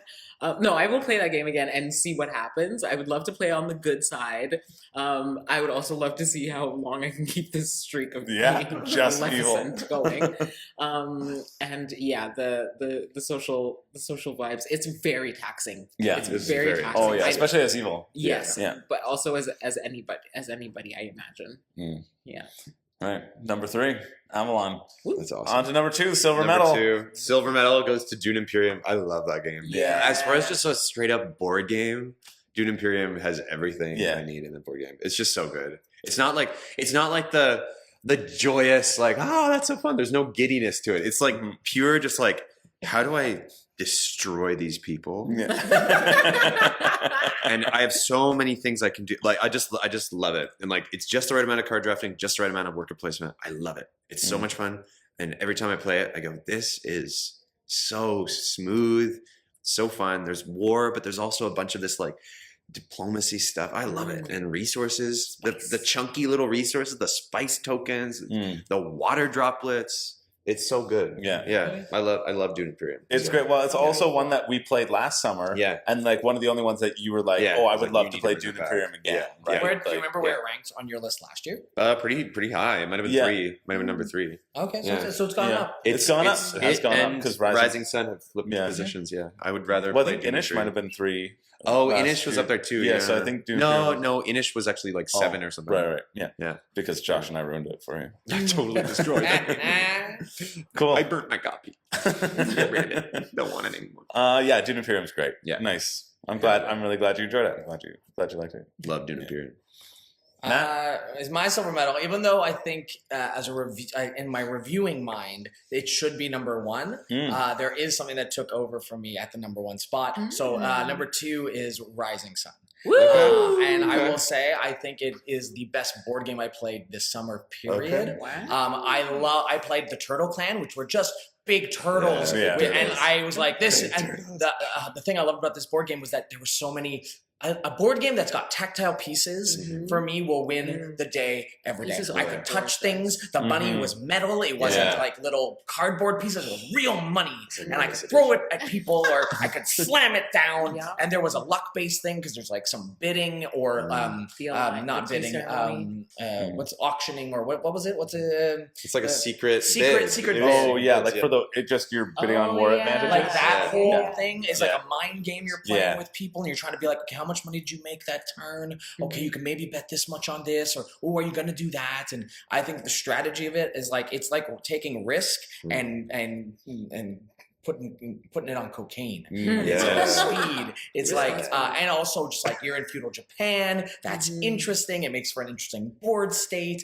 Making alliances. I screwed over Chris, and then he like.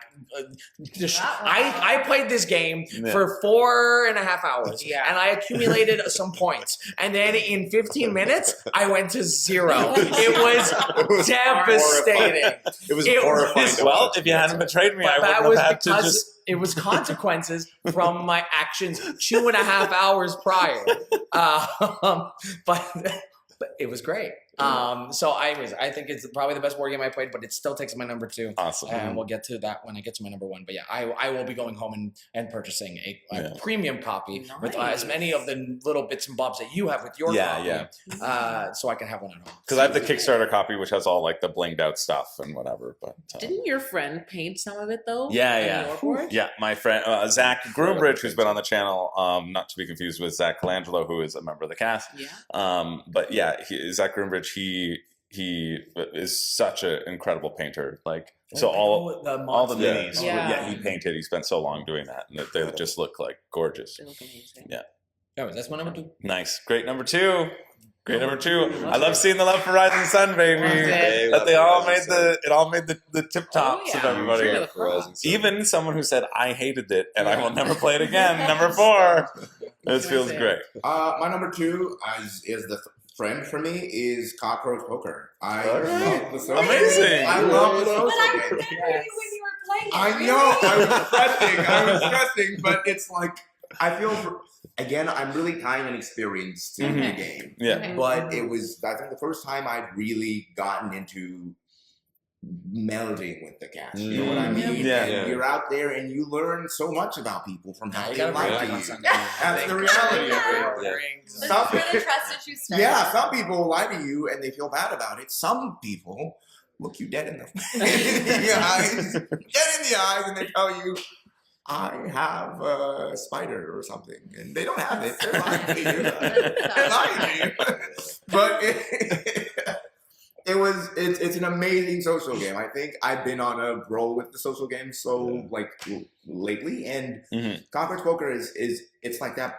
It's again like the whole idea of like there's almost like some kind of, I don't want to say luck to it, but there's a lot of guesswork. It's kind of like you can try to figure out who could be hiding what, but it feels like you can't. I don't know. Like you're really guessing all the time. Is what I've seen. And either you're willing to risk your little boy because are you willing to risk your little boy? I'm willing to risk my little boy. What? This is a little boy. That's not a card, Daniel. He lost very. Are you willing to risk? Sir, I suggest you stay. Yeah, but There's a little boy in there somewhere. It's a fun game. That's all I can say. I love the social games. I'm partial to them. That's great. I love seeing Cockroach Poker be so high on your list, Daniel. That's awesome. It's making a comeback. Yeah. Ray? Okay, I think I'm like the simple cast member that's not as much of a board game enthusiast as you all. Because my number 2 is Bananagrams. Oh my gosh. No, Bananagrams? Bananagrams. We said Bananagrams earlier. It all made our top It's Pat's number 8. 8 out of 21. Yeah. It's pocket size, it's travel size, it's fast, it's efficient, and it's a good brain teaser, and it's so much fun, and it's very interesting to get, I found getting to know a different side of you all while you were playing it, not in the manipulation tactic and stuff, but it was like, oh, this person's brain works fast. Oh, that's an interesting word, and just kind of getting to know each other in a different way through words. So yeah, I love Bananagrams. Nice. Bananagrams all game. Nice. My favorite letter game. I didn't. Where's your friend? And that's okay. That's okay. My number 2 is Adventure Party, which we just played yesterday. And in the same vein of getting to know you all a little bit better, I laughed so hard at the what's it called? the adventures that this party took me on.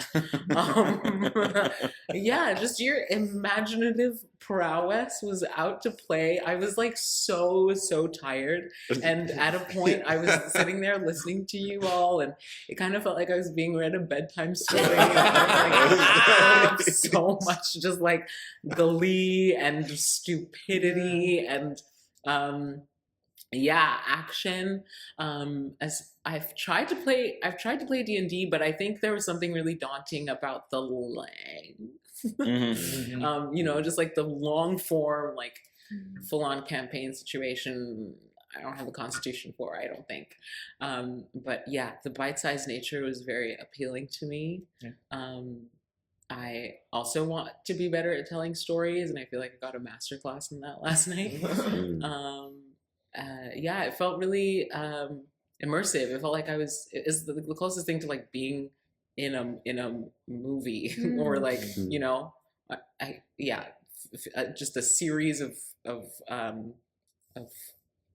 what's it called? Book read. Yes, that too. That too. A series of short stories. You just Elba the Rogue. Oh yeah. You just Elba the Rogue. And not to name myself. Doing their acrobatics. Yeah. Slipping from the webs and falling. Yes. Doing a lot of low rolls. And then here's what I think is gonna happen, and absolutely getting trash. Yeah. That's the best part. I love roll. I was disappointed when I rolled high. Yeah. You wanted to go to shit so you could tell that story. Yeah. And it was great to see how it evolved. Like initially I feel like everyone was very focused on just chipping away at the mission itself. And then it kind of veered into just following personal curiosities more so. Yeah, totally. Which also Spank Flash Bottom. Flag Flagstrom. But it's like you say, like you don't have the Flagstrom. constitution for like a long D&D. Like it's funny that even in the bite-sized form, that's what happens in a long form D&D. It usually starts pretty focused, and then 5 weeks into a campaign, the rogue is like, what if I stabbed my party member in the back? Oh my God. Because he took my bread. Or like it goes off the rails fairly often. So it's really funny that you say that, because it's something that inherently happens with a party, that it's like hyper focused at one point, and then it's like, no, now we're getting silly. Yeah. Which is real fun. I remember stealing someone's child in the D&D campaign once. It was Again, You have that little boy. Yes. You gotta risk your little boy. Now there's a little boy in there somewhere. So yeah, thank Amazing. you for at the last minute making us. Yeah. That one really felt like we had to play it. We did. The We did. Adventure party that We did. and we did. It was really fun. Yeah, amazing. It was fun. So we've reached the coveted number one spot. gold Oh my God. Everybody's number game. one. Woo! And here we are. Pat, before we do, Yeah. why don't you run through your list, Oh, sure. the remainder of your list as we build up to your number one. You mean Matt, the I'll have you do the same entire thing. Let's list? hear it. Like like your bottom. You don't have to absolute bottom to absolute bottom. Say you Okay. can say a couple things about each one. Yeah, but, yeah. We'll go we real won't- quick. We won't belabor. So very bottom is point salad, because what even was that game? I can't even remember a thing about that game. It was like there were fruits and shit. Who cares? Point sounds fantastic. Point It's sounds bullshit. It's amazing. just bullshit. It's barely a game. Then 19 is coup. Coup. I hate coup. I hate coup. I hate coup. Coup sucks. I never have fun. No. I just play it because everybody else is playing it, and I want to be fun too. But I don't like coup. Coup sucks. Coup sucks. I hate Really? coup. Never play coup. Boo-hoo! It's not fun. It's not fun. You just get a bunch of bullshit cards, and you're like, "Oh, I'm gonna pretend to be this guy," and then somebody's like, "Oh, I'll kill you," and then you're like dead. And I don't know. That's good. You're No. You don't get it. Yes, sir. Number 18 is Adventure Party, because it's just telling stories. Come on. Yes. I'm not a little baby. I'm not a little baby. Don't tell me a fucking story. We all just joke like, I like it. Baby. All right, Canvas was number 17. It's just like plastic and shit. Making fucking elastic stuff. Well, the bullshit. 16 is Cockroach Poker. Actually, no, sorry. 16 is Rear Window. 15 is Cockroach Poker. 14 is the Red Cathedral. 13 is Cryptid. 12 is Rococo. 11 is The Hunger. And then, all those numbers are off, but then we go, Ra! Then we're at the list. Ra, Tigris and Euphrates Distilled, Brass Birmingham, Bananagrams, Rising Sun, Shifty Eyed Spies, Avalon, Modern Art, Dune Imperium, Coup. Okay, wow. And number one, Chinatown. I love Chinatown. Yeah. Chinatown was such a Never played fun game. It's like you You're just the like only one here who's played it. yeah, you just distribute a bunch of these tiles, and all the tiles correspond to they're just like things, like a flower shop, like a ramen shop, whatever. And then you decide, okay, I have a bunch of this cool stuff, and then you have a bunch of cards, and you put down all of your tokens on this board that's like a neighborhood, and the cards have numbers on them that correspond to specific lots in the neighborhood. So you put down little tokens just to show that these are mine, and then other people put their tokens down. You see who's close to what, and you don't know which cards are going to come up and if you're going to get them. You're trying to just get points by building larger businesses that are kind of all chained together, and certain ones need like 5 of them to be chained together to get a bunch of points, and certain ones need like 2 to get a certain amount of points. But basically by the end of the game, you're just going in turns to like try to like basically just barter, and it's a free-for-all bartering and like selling lots and selling shops, and I'll throw in a shop and a lot in here, and if you don't sell that to him, I'll give you this money, and if you sell that shop to me, I'll give you this thing if I ever see it again. Like it was just like a total crazy free-for-all that I've never experienced in a game before. That was just like unstructured but really specific goals in mind of trying to come out ahead, and you don't know who's going to come out ahead because you actually don't really know how much money everybody has. So you go, I'll give you $100,000 for that lot because I really want it, not even knowing if that's going to pay off in the end. But there's something about that, and like how fun it was just to pick new cards and have new numbers and going, oh my god, do I get my lot? Do I get to, oh no, but you have that, so maybe you and I can make a little trade. That was it. That was the bliss of like board gaming, and we only played it once, and I had such a fun time. And in the end, I didn't win, but like You were close. I still felt so triumphant because I got the right amount of lots in the right amount of time. I felt so good. And it came down to that one deal. Yeah, I between made you one two. funky deal that you didn't paid. come That out you, of my you overpaid. I overpaid, overpaid. and then- that $10,000 was actually what would have set me apart. Anyway, Yeah. Chinatown is awesome. I love Chinatown. Yeah. Yeah, that's my number Nice. Number one. Yeah. Matt So, Lacan. so other than enjoying board games, being an actor, this game fell right into like the meat of my only real other passion in life, which is alcohol. I've been a bartender for 15-ish years of my life, and I've delved into mixology over the last 5 or 6. So distilled was by far my number one favorite game. I loved the idea behind the game, and just like, we're gonna make alcohol and you can do different things with the ingredients, and there was a luck-based mechanic. There wasn't so much a screwing people over part of the game, which I think was Which you enjoy. which I do, which is my favorite part of any board game. But that was definitely a game that piqued my interest. I would play it again. I would I'd bring it to any of my non-board game but bartender friends, and I know they would jump right into it. And we could all discuss how we say certain alcohol names. What was that one again, Chris? Kakaka? Oh yeah, Kachasa. Kachaka. It's kakaka. Kachaka.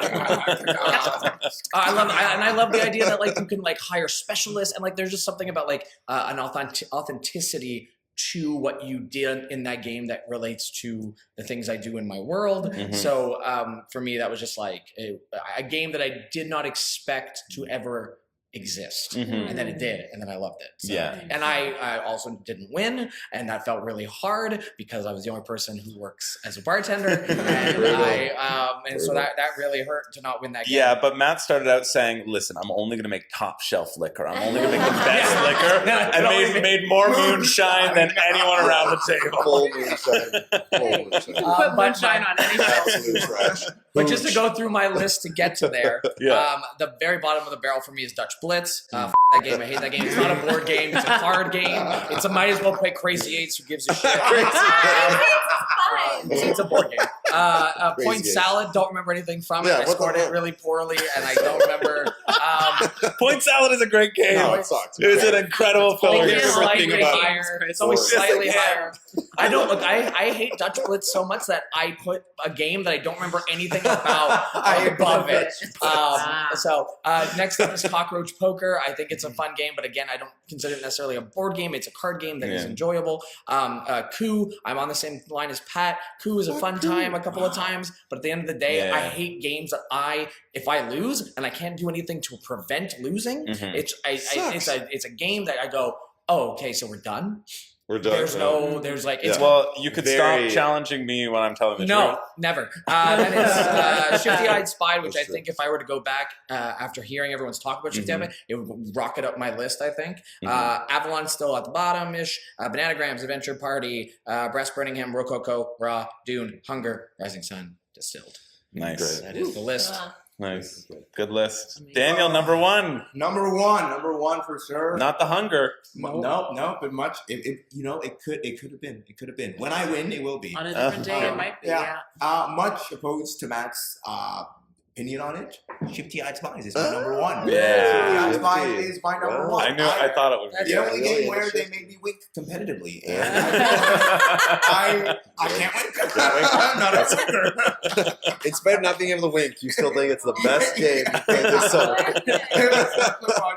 It's again, it's the social aspect is the biggest thing with that. Like I think that game would be horrible if I played it with 4-year-olds. I don't know I'd be playing with 4-year-olds. What is that? It might be more fun to play with. It might be an experience. Yeah, for like 4-year-olds trying to win. Try to win the Shifty-Eyed Spies.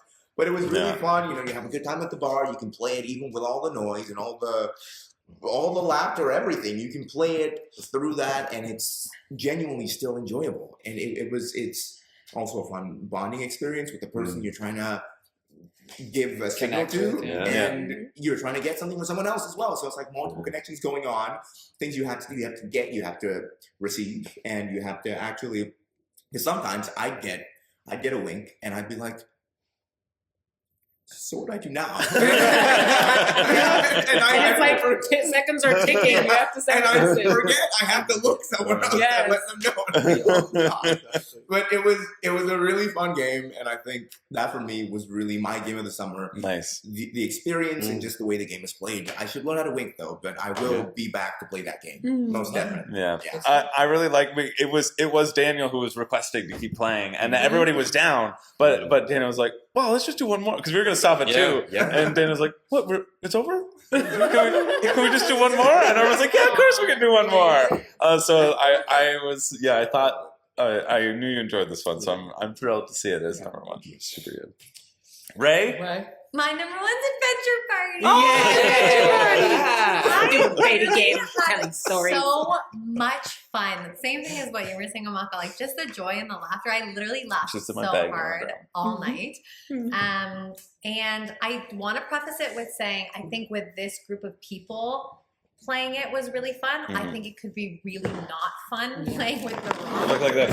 Oh yeah, there it is. There it is. I'm Tanya Paladin, the Paladin. Paladin. No, it was. I don't know. I just thought it was so funny, and I agree. Like I think Paladin. I didn't know how to say it. I don't know what that is. I just made it up. And I just thought it was super joyful and super fun, and it was nice hearing everyone kind of see how your brains work for storytelling.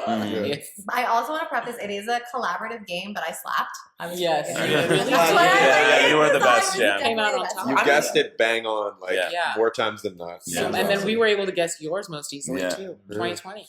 Yeah, I was the worst. Absolutely. Yeah. Absolutely. We found the game. Like, We're the really story. bad at that. Not I was good at it. I was like, this was a success. I was like a 16, and everybody put like 7, 8. I was like, That's I achieved awful. my goal. I was like, I thought I was being too positive. That was a very complicated win. If it was a win at all. Mauled by skeleton. Oh, Yeah. Spooky Betty the Necromancer just Spooky couldn't Betty catch a did break. not have a good day. Yeah. Like a Christian Aladdin? I'm not sure. What's that? A Paladin? A Paladin? Well, it's a paladin, It's a is- paladin. Aladdin. but Ray calls it I a just think paladin. it's Oh, Paladin. And that's why I picked it, because I was like, I'm Jasmine. It's a Paladin. Yeah. All right, Amaka, we have our number one game. Woo! The game that everybody hates. Good. Thank you. So good. I'm sorry. I get it. I do understand. Based on the like range of games that you play, and I'm like, oh yeah, I can see why Clue would fall to the bottom. But honestly, I'm soft. I don't care. I love it for the nostalgia of having played a bunch of it. Yeah, we played it a long literally time ago. every day for 120 days. Yeah. Oh my Yeah. God. Yeah, and I think I only played it like twice, times that at one lunch, time yeah. over there. But yeah, it brought back fond memories, and it was nice to expand on those memories with these people who clearly did not enjoy it at all, unfortunately. What else? Yeah, the deception element also makes for a good fun time. It is very simplistic. I totally agree. I mean, obviously your opinions are valid. I don't mean to They're attack not. you. They're not. Garbage people. Honestly, no, I never liked them. Such strong words. Yeah, it is very simple in its layout, and so I think that makes it very accessible, and to people who may be new to this whole game thing. Like when I think about trying to start a game culture in my social circles, I'm like, okay, that's one that I'll bring because A, I'm really familiar with it, and B, it's so easy to learn and do. And I don't think there's anything wrong with that. But I hear you all, and I will never. I'll never play Coup I'll like again. it. I'll like it. Yeah. Oh my gosh. Yeah. Coup is fantastic. I love that it's your number one. I love because it has a very special place in my heart. Yeah. That's all. Yeah. I don't know if people saw my packing for this contract, but I made reference to it in that video. I have a custom deck of Coup, and you probably, if you still have it, have a custom deck of Coup with our faces on it and the rest of the people in that cast, because that was a closing gift because we played it so much. Yeah. So in my Coup box, there's Amaka as the Peanut Butter Panther or the Contessa, aka the Contessa, and I'm the ambassador in that one. But yeah, so I really like that it is number one. Yeah. I really like this is one of some of my favorite videos. I've made a lot of videos, but I love just hearing about your board game experiences. I really love just hearing seeing the joy. I've just been beaming for the last 2 hours. Well, other than the parts where you disparaged, everything that I love. But other than that, Even then, yeah, I've just been beaming. It's been I just have loved playing games with all of you this summer, and it's just been lovely. Thanks for playing your games with us, Chris. Yeah. Very patient. Very good rule explainer too. Very good teacher. Well, I hope that was fun. I hope that was an enjoyable watch. I hope you enjoyed hanging out with all of us. To finish us off, though, I do have this copy of Adventure Party, and there's a story behind it because I really wanted to play this with actors. That's why I said yes to the review, because I was like, this will really cook. I played this with my parents as well, and it was still fun, but it was fun in a different way. Seeing my mom, Magic the Wizard, going on a journey. That might compete with Paladin.